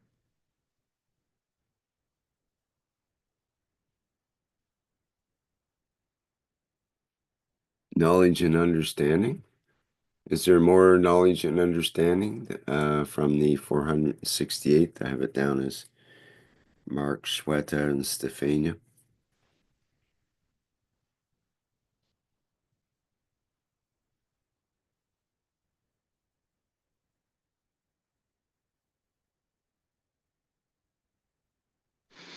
No, in my side, no. I said enough. I don't know if. Stefania, you can pull the microphone a ways away from your mouth because it's very loud. Okay. Yeah, sorry. Like this is fine. Yes. It's actually in front of my mouth. You're right. Yes. So I said enough. I don't know if Mark want to add anything about this part or I said enough. Well, he did say it would. I thought he said it would take man 1,000 years to understand that drawing and that teaching of this workshop, but he actually said it'd take man thousands of years to understand. But I think we're growing into it for sure. One of the things, and I've often thought of you, Stefania, where he says to disregard your brain in a way, or the thinking part. And in this one, he said your brain and your soul is your system. And we connect the brain to different dimensions. So I always thought, and I've heard it expressed, that the half-sphere brain was an actual limitation of the, it limits the work of the soul in some sort of way, and that the spherical brain would be more appropriate, but maybe we're creating that in the plasma dimension. But I think the brain, as with the dream, these energies, if we're to understand the dream or to see something in the dream, it has to filter back through the brain to explain to the soul of physicality or the physicality what's actually taking place. Otherwise, we just see energies interacting. So I think the brain plays a much more fundamental role in this whole process. He said we connect the brain to different dimensions in a way. And that, again, the brain and soul is your system. We know that the soul is sort of situated between the two halves of the brain. So I think these two items, in a way, working in conjunction. Again, the new space travel is not so much in the matter state, but it's more in the energy state where your physicality stays in one position and you, as in the dream, you're in the bed, but you're all over the place, meeting with this one, that one, other ones, maybe ones you haven't even understood. But there's so much to, as he said, it'd take man quite a bit of time. And again, I don't know if he's referring to the knowledge seekers, but I don't think we have a big leg up on anyone else. As he said, no soul has you take from this knowledge what your intellect allows, but then the caveat is that no soul has a corner on intellect. So we can all take fully this knowledge, but again, it's how you take it and work with it, as we're all in a way in different sort of structures with different backgrounds, and something may mean something else to me than it means to you. But again, it's for you to understand for yourself and not so much for anyone else. So that's what I wanted to add, about that. But again, it's... Yeah, because we're like a washing machine without instructions. So Mr. Keshe, with his teaching, he kind of tell us the machine, how it works and how to use it. And as we become more knowledgeable, and we become more aware as well, then we have more a say on how to direct this machine, so for example, for what you just said, you just reminded me when Mr. Keshe was talking about that the brain is a decoding system. So a few workshops ago, and it's like a machine that you got two screens, and you have to just one screen is the soul, one screen is the physicality of the man. You have to just learn how to use everything inside us to be able to transmute when we wanted to, and then materialize when we wanted to. Now that we know we got different inertia types, and we can materialize in a different ways. So we have to just we're just learning more and more, and then we're gonna become more aware, and then as we become more aware, we can do more stuff. I like to always say the example of when you try to move your toes, you have to feel them first, and then only when you feel them, and first you have to know you got toes, they're there. Then you have to start to ask to yourself. Yeah, first thing you ask to yourself, where are my toes? And then when you ask, where are your toes? Then you start to see if you can feel them, which toes you can feel, if you feel any. And then once you start to feel, then you start to try to move. By moving and locating the toes, then you start to sense them, because you have to sense. To be able to sense, sometimes you have to move. So to be able to feel the small toe, you have to move it to feel it. So then once you felt it, then you feel more and more by practice, and then suddenly you can move it one by one, and you can do all the stuff with the toes. So I think, yeah, we're learning how to walk, then to run. So we're just learning. That's why it's important to go over and over the teaching and re-listening. Yeah, talk like this, like we do now. So it's really good. Right. As he said, we just mentioned carbon 16, and then the previous week, I think it was the carbon 13, which the communication line, again, we're becoming unindoctrinated. I know he said something about with the religions, where we play the fool and they play the master. And this game has been going on for quite some time. I think he was referring to the religions. So in a way, as you say, there's no owner's manual. So Mr. Keshe is explaining quite deeply about this understanding of the whole creation and the totality, which we were mostly blind and kept blind from.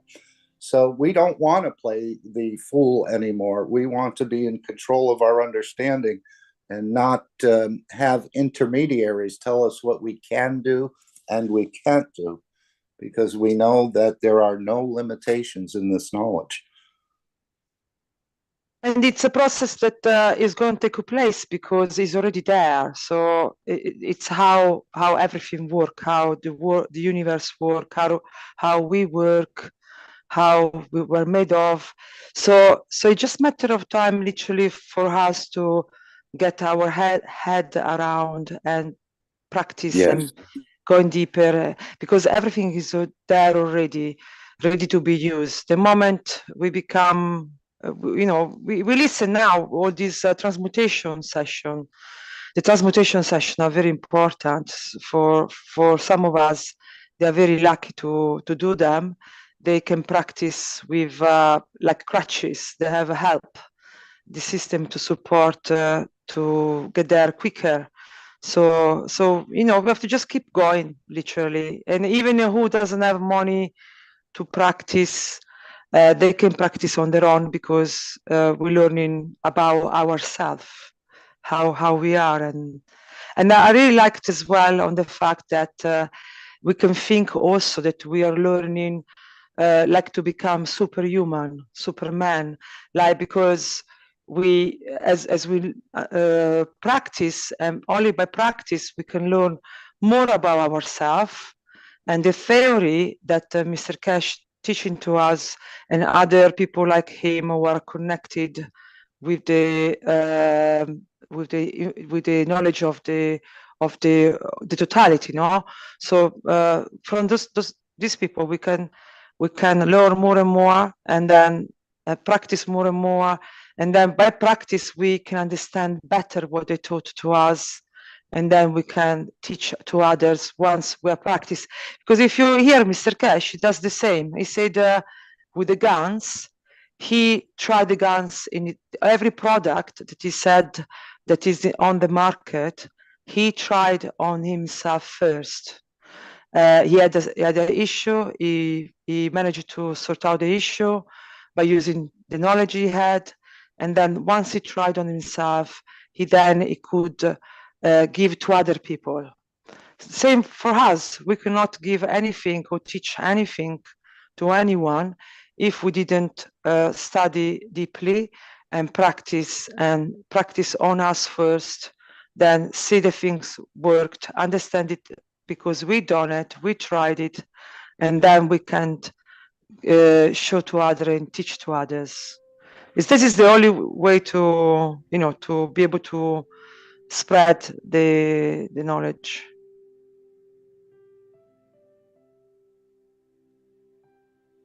There is one more thing I would like to mention, this MOSFET. This is Mr. Keshe talked about the water.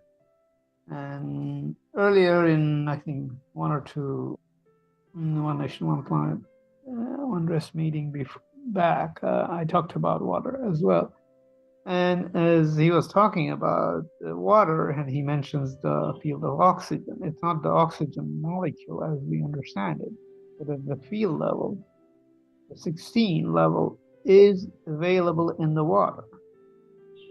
And what I talked about is the 14 level is also available in the water as you create the flow of the water.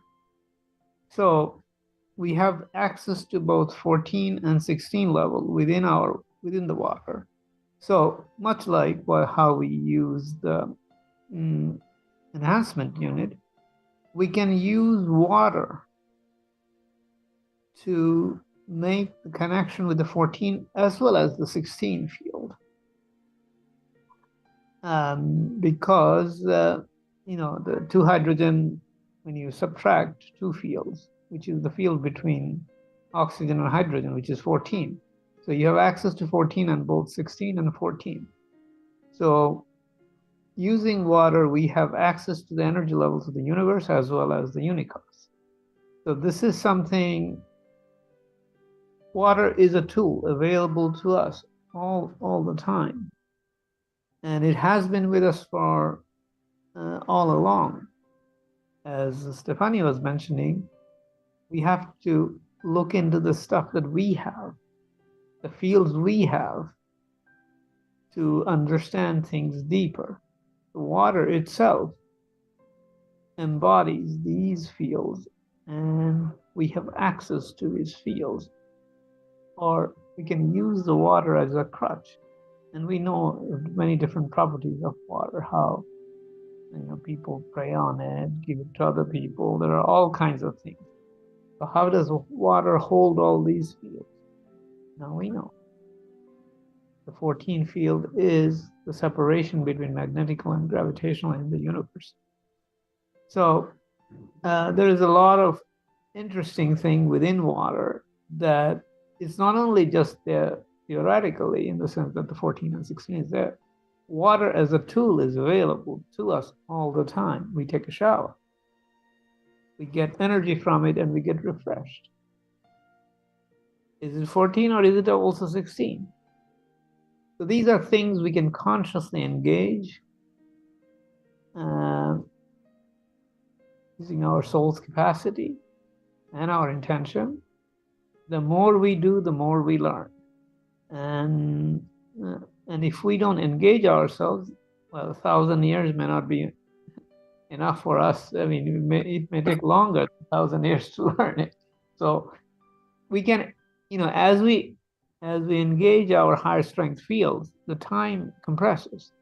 It is up to us to make that 1,000 years whatever we want it to be. Extend it, or better yet, make it shorter. Anyway, that's all I wanted to say for now. Thank you.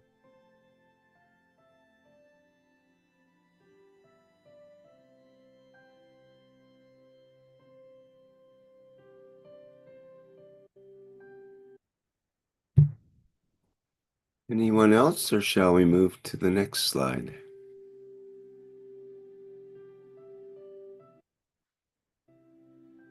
Okay. Rick, it's Dean here. I can quickly say something if that's okay. Okay. So, from my understanding, this connection that we've just been talking about, the water, so and this carbon, we've been talking about many different carbons, 13, 14, 15, 16. This connection. So on planet Earth, we have this water, and we spoke about the creation, watering down from the creator, this flowing of energy. And within the structure of the planet Earth, we have this water structure, this H2O. And this connection is amplified through this salinity, the salinity of the salt on planet Earth, which is the connection to planet Earth. When we take the salt away, when we use the water that is flowing through these carbons, these, carbon 16, what Mr. Keshe was speaking about, then we are connecting to it in a totally different way. We've taken away the matter substance of it and connected to it in an energy form, which is on a soul connection, which is like a super highway that makes us able to traverse across all dimensions. So when we understand that the salt salinity is a gravitational connection, it binds us. And then when we take that gradually away, we will endeavor to be freer and maybe, as I said, traverse the dimensions. That is everything that we've been speaking about on a soul connection level in these present moments. So that's my understanding, and I'd just like to add that. Thank you, Rick. Thank you all.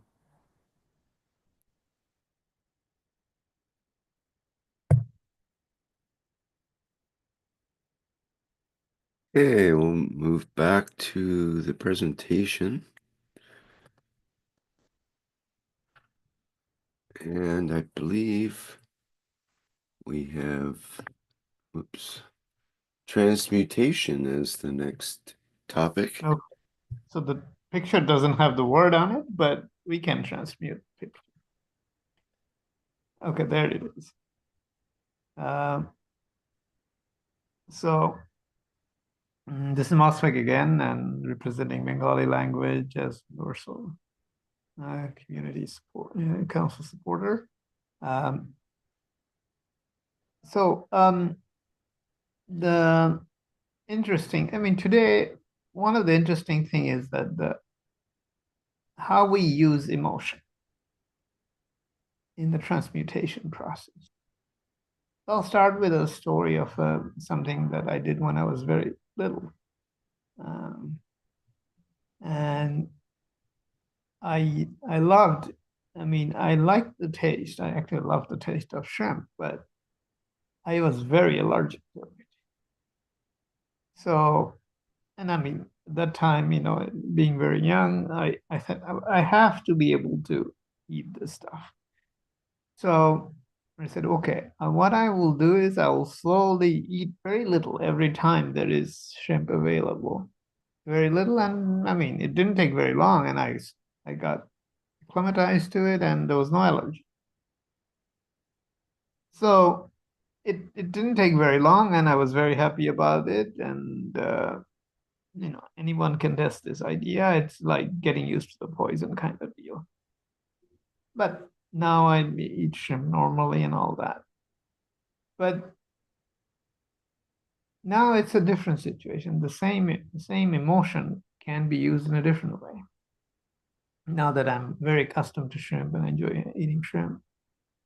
But I don't need to destroy a life form called shrimp and eat it, do I? I can do the energy transfer and avoid going this way. So I have two emotions here. One is the emotion of letting this kind of life form exist without abusing them. And there is that other emotion of enjoying the taste of it. The two emotions are there in me right now. So, I mean, one is not better than the others. Both are, I mean, once one of the enjoyment of the emotion of the consuming the shrimp was a constructive tool. In the same way, that emotion is still there. I don't have to deny it, but at the same time, new emotion is there, which is that I can have the same energy through my soul transferred directly for my nutrition benefit. So in this transition point where I do eat, because I have to eat with other people, and this is very much part of our human experience at this point. But that doesn't mean that doesn't mean I don't have the other option of avoiding it. So two emotion can be used simultaneously.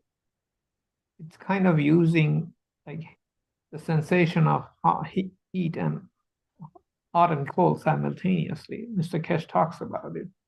In order to, control, what we are doing is I'm leaving one position and moving into a new position. So I'm neither that emotion or the old emotion or the new emotion. I'm somewhere in between. So I can hold the two and move to the new position. So this is how, one can control one's emotion. And this control mechanism is from the other level. It's not attached to any of these two emotions. So this is how we engage our soul, to hold lower strength emotion together, but the feeling of transition between the two emotions is also present. And you can't describe it. There is no name for this emotion, but it's there. I feel it. So there are a lot of things like that we have to go through in order to learn to transmute. Another example, this is what I'm going through. So I'll talk about another one which I'm going through. This is the attachment to our planet. This attachment is what prevents us from, making the transition from the physical presence here to completely get, go within the soul's field and essentially dematerialize into energy form. And I was, obviously I'm still not quite there, but things have improved. So the connection to the planet, I can sense it. I mean, first thing is to observe that, yes, there is a attachment to this planet. And then the next thing is, can I decrease this attachment? And, you know, after decreasing the detachment, can we extend the soul of the field of the soul to envelop this, the field, this detached entity called the physical energy or a physical shape of what is me. So is it possible? I think it is, because things are improving. I wouldn't say I'm there, but it's improving. Still some ways to go. You know, I've been successful in transmuting certain small parts of my body. I've talked about the burn story several times here. And there are other examples I've been successful with. There are a few I haven't been successful with. So it's there are in some places I still have a bit of attachment, and there are some, you know, examples of it, but I'm not going to go into all this detail of all of these examples that I've been testing. But the thing is that we can all do these kind of simple tests. You know, shrimp is another example of this simple test of detaching from one emotion and moving to a new emotion. It's the same thing, detaching from the planetary connection and the moving into relying on the soul's capacity to hold the field, and then perhaps remanifest elsewhere. So, but you know, we have to have these feelings, these higher level emotions operating, this name, as I call it, nameless emotion, because our language do not have any, neither in our language, I mean, doesn't have any word for it, and we don't have any concept even to accommodate such things. So these are things we have to explore on our own, these transition emotions. So this is a way of moving away from the old attachment of consuming certain food, consuming certain energies that we think is, and we think it's impossible to detach from such consumption pattern. But is it? Can we move on?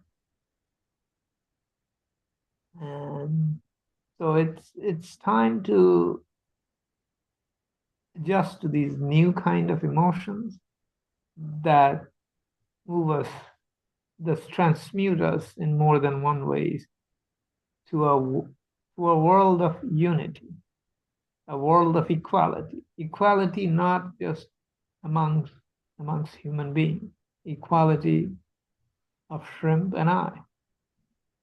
They are same energy form with same physical manifestation on this planet. Are they any less? We cannot claim it. It is development of an appreciation for other life forms. We've been told to live in this world of scarcity. But as we see, when we bring unity, the scarcity goes away.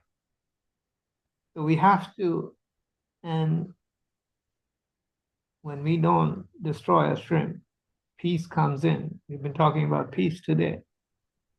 Some of these little acts of moving from our past pattern to the new pattern is also contributing to this peace, this equality, this unity that we want to see on this planet. We can do all these experiments to move on, to move ahead, and bring the peace, not just in words, not just in thought, but in action as well. Thank you very much. Hey, Mushfaq, thank you so much for what you just said. I just want to add something very small, because I know we're running out of time. We're already over time. Yes, for example, even a small practice, like, for example, I was fortunate enough to do the private session on the transmutation. So I tried the system So you definitely can feel you're very supported on you changing the environment. So a lot of stuff happen naturally and quickly on their own. And you have to feel that you have to just connect basically to these fields that the environment changes by using the system. But when you don't use the machine, I found as well, without the machine, you can practice very small things. Like I noticed with emotion, for example, they're like an engine. You really feel that the moment you change from one emotion to another, you creating a movement of fields, these energy fields in emotion, energy in emotion. You really feel that, and you can play games by changing different emotion. When you're happy, sad, there are different emotion will affect. Some that will have a physical effect, like when we are sad, maybe, or angry, the liver, or you physically you can feel that something has changed, or happy, or joy, or love. There are a lot of emotion that we deal in every day that we can practice on. And when you change from one another, you can see that it's when you truly are in the feelings and not thinking. And that is something that we can practice. I've been practicing that, and I found get better and better. Then something that I practice, I noticed, I don't know if it's maybe somebody else noticed the same, but for me, after the public teaching on Thursday, after Mr. Keshe has taught teaching, in the afternoon on the next day, I find it easy to practice. Things comes easier, I don't know why. But for example, I just practiced, the first things come to my mind. And I was walking in the forest. I was between trees, and I sat quietly, I stand quietly between two trees. And suddenly I felt this energy, this movement of energy, this interaction of energy. So I noticed that every time now I go close to a tree, I can feel, you start to detect, like Mr. Keshe said, we start to detect first. Then when we learn better to detecting, then we can differentiate. So and now another time, suddenly I had the idea to practice on the taste. And there was a teaching relating to the taste. And then when the teaching is finished, I could taste the taste of wood when I was standing between the trees. Or when I touch a stone, I could taste the salt of the water, salt water. And that one actually was a stone from a stone circle, and it was 4,000 years old. And the stone had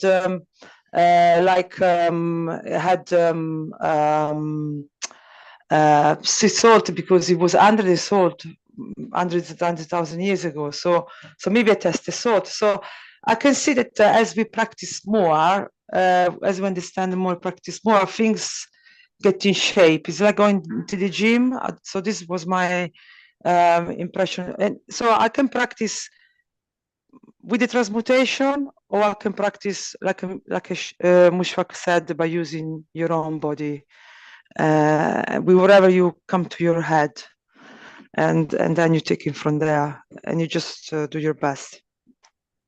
And don't worry about the rest. And because peace comes within, because also peace, I noticed that when you are into the energy fields, so you're going into feelings, you connected, because, for example, unconditional giving, so means to give unconditional to everybody.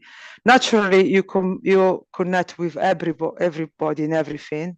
So you're going towards the totality of feelings, and everything is always looking for balance. So because looking for balance, automatically you're creating peace. So I found it. Another thing I practice is going from where I'm from, where I come from, the source of where I'm from, and then going into the totality, like connected with everybody. Yeah. So this is, I want to share some of my practice, but I can see improvement. So I don't know. Yes, I don't know if this help what I share.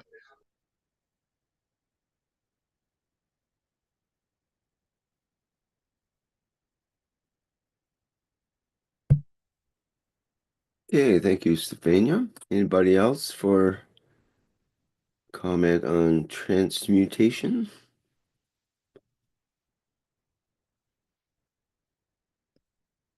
Well, we have more chance for transmutation comments here with the 2024 Nutrition and Wellness Transmutation Test.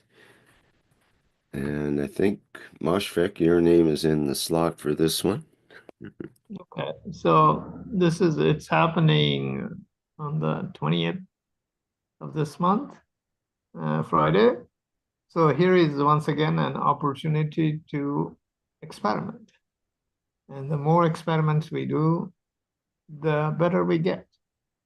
And I mean, and in this case, it is one of the specific objective is to get nutrition and energy from food and getting more practice doing it.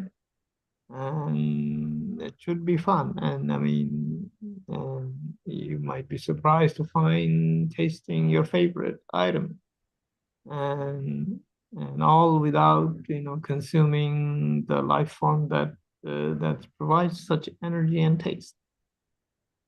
So once again, this is an opportunity to make the transition that we were discussing. Stefania and I were both talking about this. And so this opportunity, so I encourage everybody, those who can, to participate in this. And it should be an enlightening experience for not just those who participate, because just those who participate give encouragement and transfer their understanding and knowledge, not just by talking, but through the soul. So this is another aspect of it that we often tend to forget, is that it's not just we are doing these experiments, we are also transmitting the knowledge through our interconnection at the soul level. And this is something we have to get more used to. And so those who participate can bring these understanding and knowledge and experience for all of us. So this is something, it's not just doing it for an individual, but for all of us. So it's in a way, by performing these experiments, we are giving it to others. We are offering this experience to others. So whether we share it verbally or just through soul, it is becoming part of our collective experience.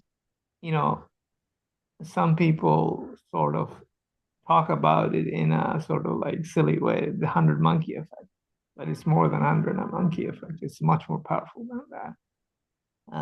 So it's and it's not just providing this information, it's also those who are receiving this are elevated in the process. So it's a much more multifaceted way of getting nutrition, not just at the physical level, but we elevate others. So that's nutrition went beyond the nutrition we are used to. So why not participate and make everyone prosperous? Thank you.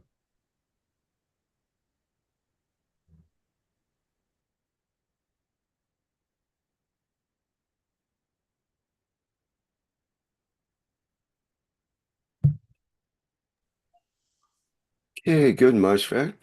Now I think we can sort of segue into discussing the Keshe Foundation store and some of the products that have been unveiled recently.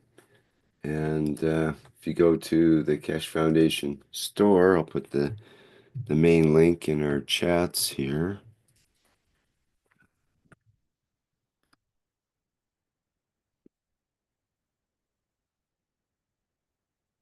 You'll find various products. If you scroll down a bit, some of the, well, actually, where did they go? we have a number of new products and trying to find.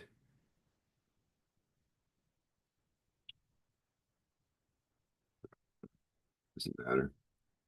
Here's the GANs, Keshe NutriGANs. Hopefully bright picture. This includes, there's 4 variants to choose from for the Keshe GANs Nutri Reserve, for the Magravs Alkalizer and Energizer. And it says can be used in conjunction with the Cosmic Ray Communication Bundle as well. There's 4 variants to choose from: the red, veggie, fruity, and herbs. The Magravs Alkalizer and Energizer is not included. It must be purchased separately. Okay, so you do get the GANs of various red, veggie, fruity, and herbs, depending what you select. Okay, let's have a look at a few other products here. There's a couple of new ones I just noticed.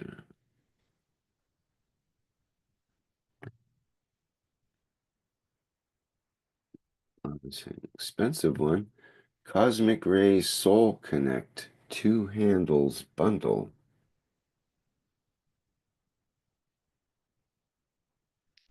That's €4,000 plus shipping and taxes.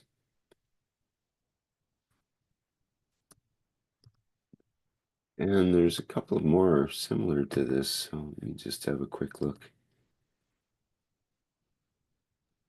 And as we know, many of these products are out for test in a way. I think they're going to be developed into applications where you just need a headphone, perhaps, and a cell phone. As we hear, a number of countries, the products are blocked, or if you were to order something that didn't have an origin or a part of an origin in that country, they give quite a bit of duty coming in. In other words, they increase the price of it. So what's happening right now is many of these products are being developed into an app, which there'll be no borders and there'll be no shipping products. I think it's the same with the hair products that he was talking about as well, where they won't be shipping 1 million bottles or 500,000 bottles out. Once it's been developed, there'll be an app. And of course, this won't be able to be blocked or the shipping or get damaged in transit. So this is the goal, I believe, that these products, and I'm not sure, but this is my sense, that all of these are out for tests. And as the tests conclude and confirm the results, they'll then be put into what he's calling digital to plasma in a way, or plasma to digital, where you can connect. And again, if you're looking for an apple or you're looking for relief from migraine, which we have a product in the store now for, I think it's called Top at Ease.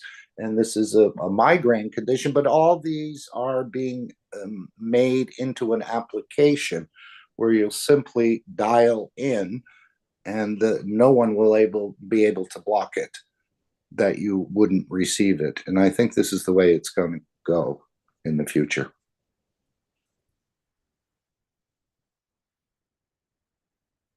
And of course, keeping the Keshe Foundation free for humanity is how you can participate in these by purchasing or testing some of these products.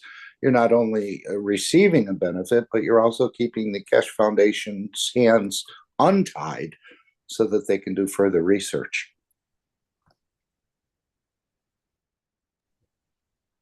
Mark, Yes. if I may, it's Dean speaking here. If I may just jump in a sec.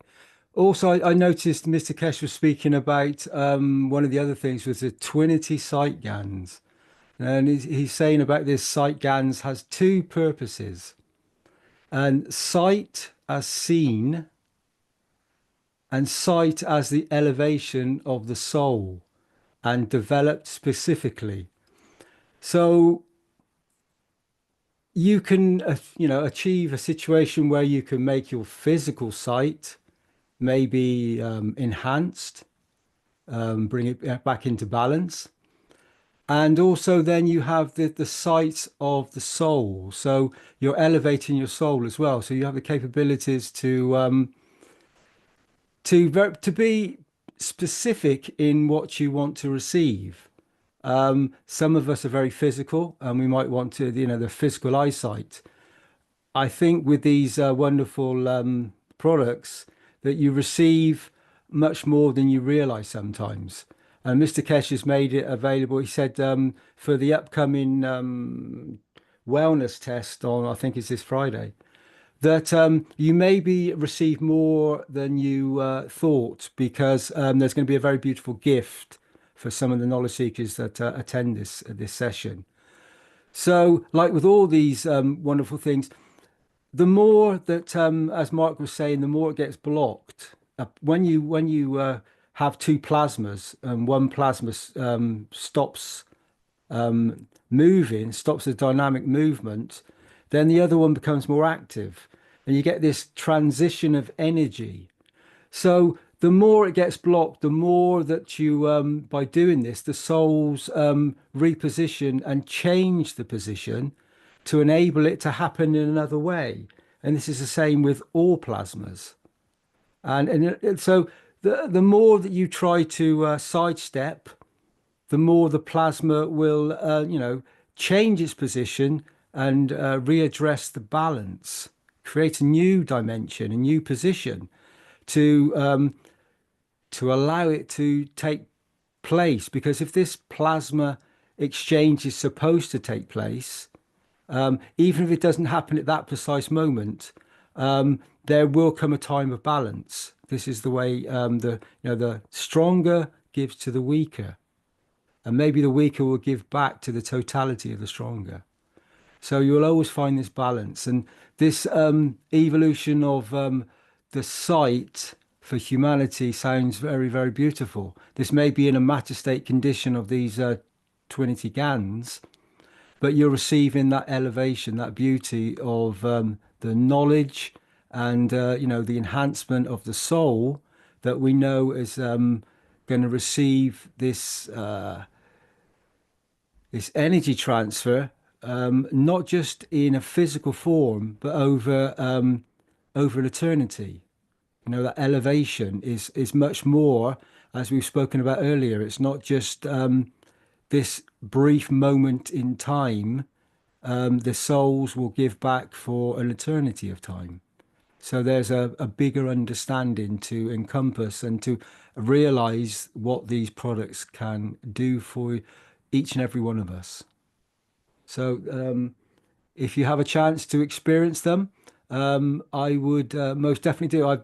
I'm sure many of the knowledge seekers have experienced it. I've been present with them many times in my time here. And I know they work. And it's when you're in the position to allow yourself to feel the elevation, there will come a time, I'm sure, when you'll have no choice. However, I know that many people have said sometimes the products don't work. Well, that's when you are just taking. When you decide to give back and you become a giver, then you open up the plasma, and this opens up for you the elevation and the opportunity for this to take its position, or you to receive your position. It's a gradual process, step by step. And I think these products are a great enhancement for humanity to experience. And if you look at the price that Rick's got on screens there, sorry, Rick, he had it for €250. When you think of the possibilities of, let's say, for a price of spectacles, a price of some glass, this is a different dimension. So you're now becoming. You're enabling yourself to experience something much more than just a physical exchange of a material. You're going to receive the elevation. You're going to receive the energy transfer through the technology and the knowledge, and all the souls that are present that are giving for you to receive. And that is if you take that analogy as in one atom or one universe, it starts to open up things for humanity. I saw recently that Mr. Keshe has got a blue tick now on a certain social media program application. So the technology is being gradually, step by step, released, and it's starting to have a voice. It's starting to have the ability to connect, as it does now with all these teachings that have been going on for a very long time. So if you get the chance to get this sight GANs as one tiny product, has the application behind it, is enormous on many different fronts. So, and if you look through the store itself, as Rick was showing earlier, there are so many different products, and this is just the beginning. As knowledge seekers, as people come on board, accepting the knowledge and sharing it, the more Mr. Keshe will open it up and the more he'll give back. And then those products will, change everything for, the matter state and the emotional state of our existence. And then we have a deeper understanding and a more of a knowledge that coming through with the transmutations that are taking place, and the ability to feed yourself through the emotion of receiving the energy. So the applications, the implications are enormous for humanity. And I'm sure once we receive this, then it'll allow us to become very peaceful within. And then, as I said earlier on today, that this will then enhance the position of the other souls around us. And as Mosfeq was very beautifully saying, it's not just us, humanity. We have to understand that every soul has a position, none higher, none lower. And we have to come to a maturity to realize that we have to start sharing our energy transfer in a different way. So if you get a chance, please do look at these products on the website, because I know in the time to come, in a very short time, that they will become more and more a need for each and every one of us to experience. And as this knowledge gets shared more and more, it will come into our daily existence, into our lives, bit by bit. And sometimes, you can jump massive space gaps. It's a bit like when we open up the molecular structure of a material, we create a space gap, and that dimension of energy is where the soul is where the dimension of the transmutation. That's the point. That's the elevation, and these products touch that position. It's not just the matter state condition. They are working on other levels that has been spoken about today. With carbon, 13s and 15s and 16s, they are all having a different, an emotional attachment and a matter state attachment. The things that Rick is showing on screen now, these blue magraphs, I've experienced one of these, and when I actually put my hands either side of this particular device, I can feel the energies of the magraph between my hands. And I know that I was in a position in one of the transmutation tests where I had this box with me, or within around my environment, and I had some other things in my hands, and I experienced something that was very beautiful, that touched the very essence of creation for me. That's my experience, and it felt like it was unlimited. There was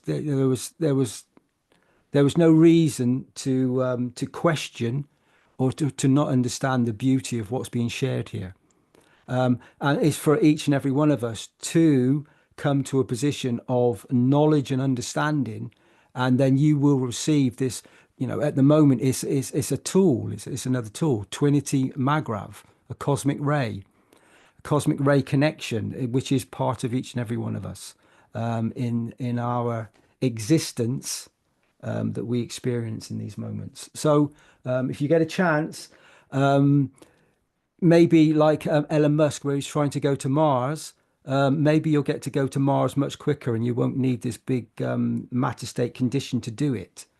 And when you open that up, and if you if you create that ethos and you just allow part of this information to be part of your structure, then Mr. Keshe opens it up more. So if you give a little, Mr. Keshe gives you much, much more back. So it's a huge gift that keeps growing and expanding. It's a bit like the soul when it expands out around the physical form. It's the same thing. You're going to experience much, much more. And the more you give, the more you receive. And when you're touching the soul of the nation, of many souls present, then you're receiving back from the souls of the totality. And when you understand that we're here for a fraction of a moment, this is a very big thing, a very big gift that is being given within these beautiful products that are present here.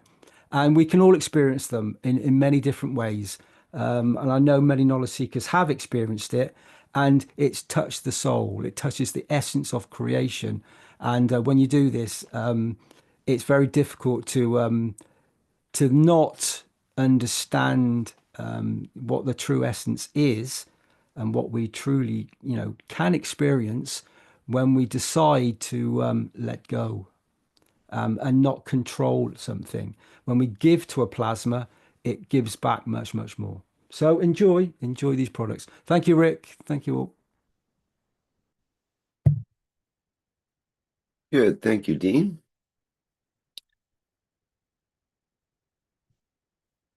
Now we can go to the needs and wishes. I think we're going to have a minute of silence for any wish as well. Okay, so I can read this wish. So this is the needs and wishes. And this particular wish, I think Stefania came up with this wish, a very beautiful wish. Okay, so we, the UC, are with great joy to see Great Britain, America, China, and Iran working in harmony together, creating peace in exchange for technology of the Keshe Foundation. And we are present.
Okay.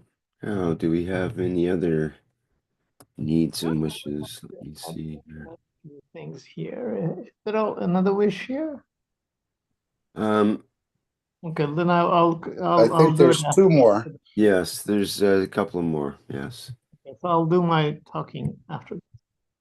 Okay, thank you.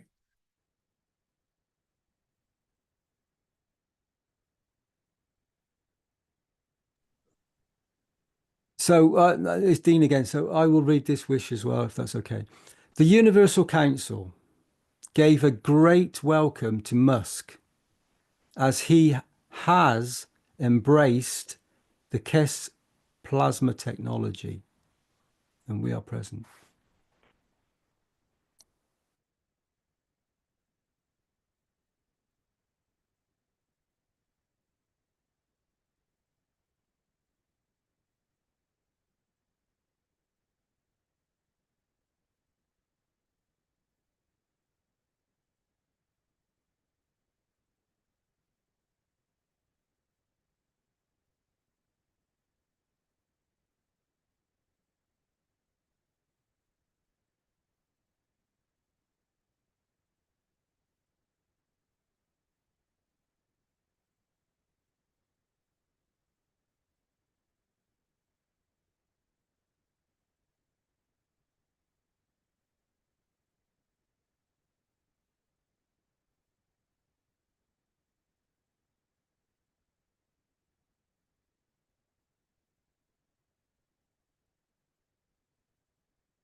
Okay, needs and wishes. Yes, Mr. Keshe said it's been an anomaly why the Keshe Foundation hasn't connected deeper into the this Indian subcontinent. So I thought I'd make a wish to see if we can increase or elevate this connection. We, the Universal Council, through our energy center, create the conditions for the Indian subcontinent and Keshe Foundation to begin a marriage made from the fields of the universe. This subcontinent includes India, Bhutan, Maldives, Sri Lanka, Nepal, Bangladesh, and Pakistan.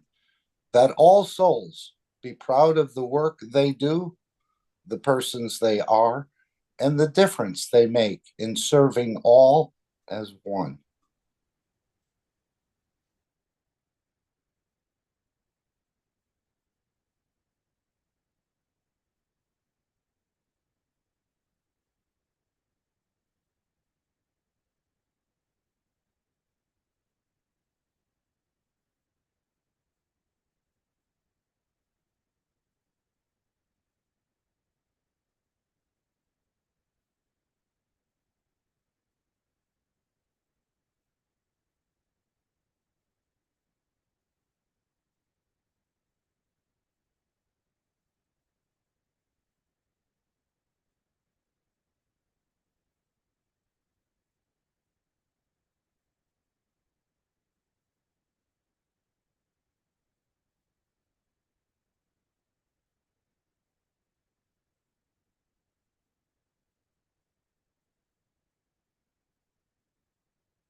Okay, that's the last of our needs and wishes. Are there any other needs and wishes that need to be brought up at this time? I don't see anything particular in the YouTube. Mahmoud says hello from Austin, Texas.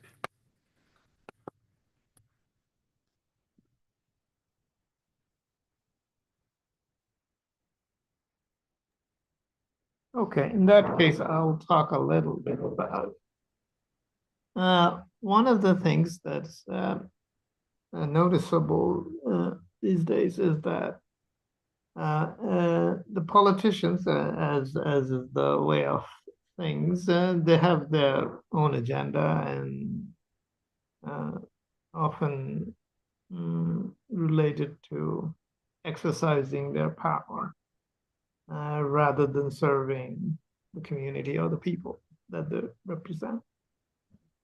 So one of the interesting development that I have noticed is that there are people in YouTube and Rumble and TikTok and all these places. They are some of them quite high profile, and some of them even come from traditional media. They have been doing things to hold the politicians to their words in a way. So they are like there is an example of one journalist in the United States who went to Russia to interview the foreign minister there. It's an example of it. You know, there are people who are talking about peace, and often they kind of do it, you know, their own way. But this trend is also noticeable that there was some talk about some sort of military engagement between Bangladesh and India. And interestingly, these people that are involved in these social media things, they are on both sides, both in India as well as in Bangladesh. They talk to people in the military in both countries, as well as voice their own concern about it. So this is an interesting thing, which indicates that there is actually a shift happening from politicians dictating their terms through media, and here media is serving the people, dictate the terms that the politicians need to abide by. And this is an interesting development that's noticeable, as I said. You know, there are a few other countries I looked into, and it's the same story. It's somewhere in some places in Europe. So it's quite encouraging in a sense that there is a different move going on here. So I would like to add a wish here, which is I wish to elevate those souls who are engaging in serving the people by holding their politicians to the task they need to carry out for the benefit of the city. So that's my wish, and I will end my little talk with this wish. Thank you.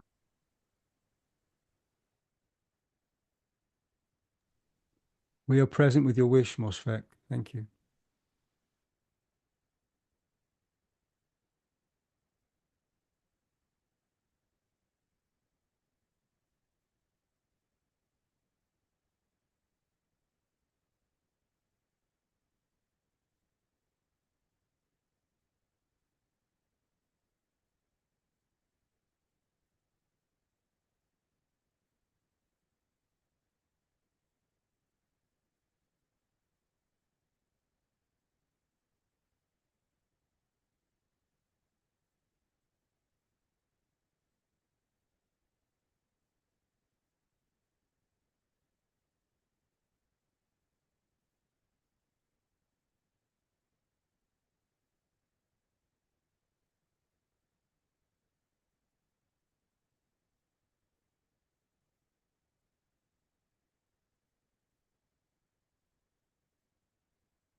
Okay, thank you, Mashfaq.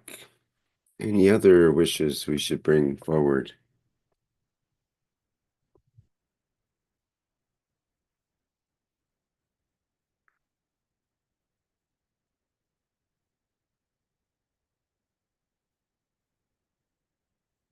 Okay, let's move into our last slide then.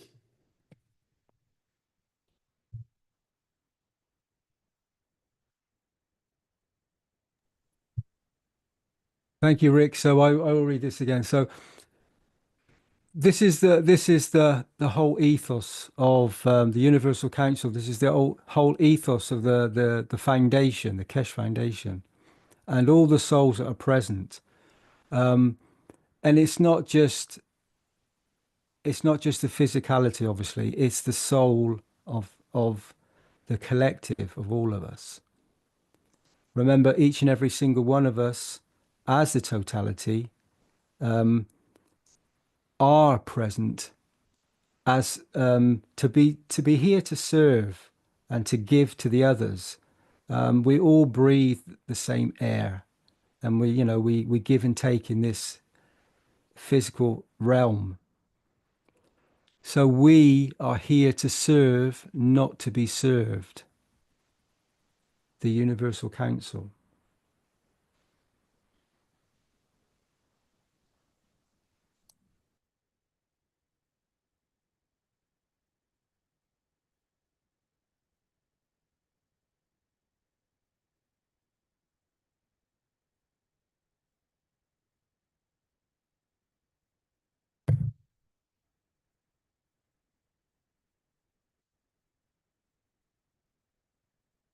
Okay, thank you, Dean. And thanks to all the members of the Universal Council.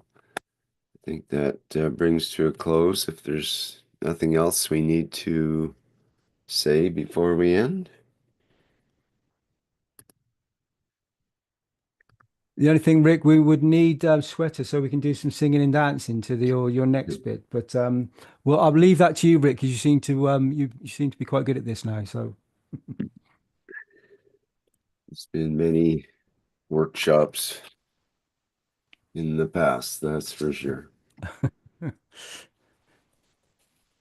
here we are at the 357th One Planet, One Nation, One Race for Justice and World Peace. And thank you, all members and support members of the Universal Council. And thank you for being here today and for putting together the presentation and bringing the good news and message of the plasma technology to us all. Thank you very much for all the work that you do. Most of it in the background, and a lot of it is not even in the world of physicality. So thank you. All right, well, let's move into our song and dance routine to go out with here, and maybe Sweta and others are listening at the other end, and we'll hear the vibes of our usual ending here with the Flight Enhancement Spaceship Unit music version. And thank you all for being here today and being part of the message of the Universal Council.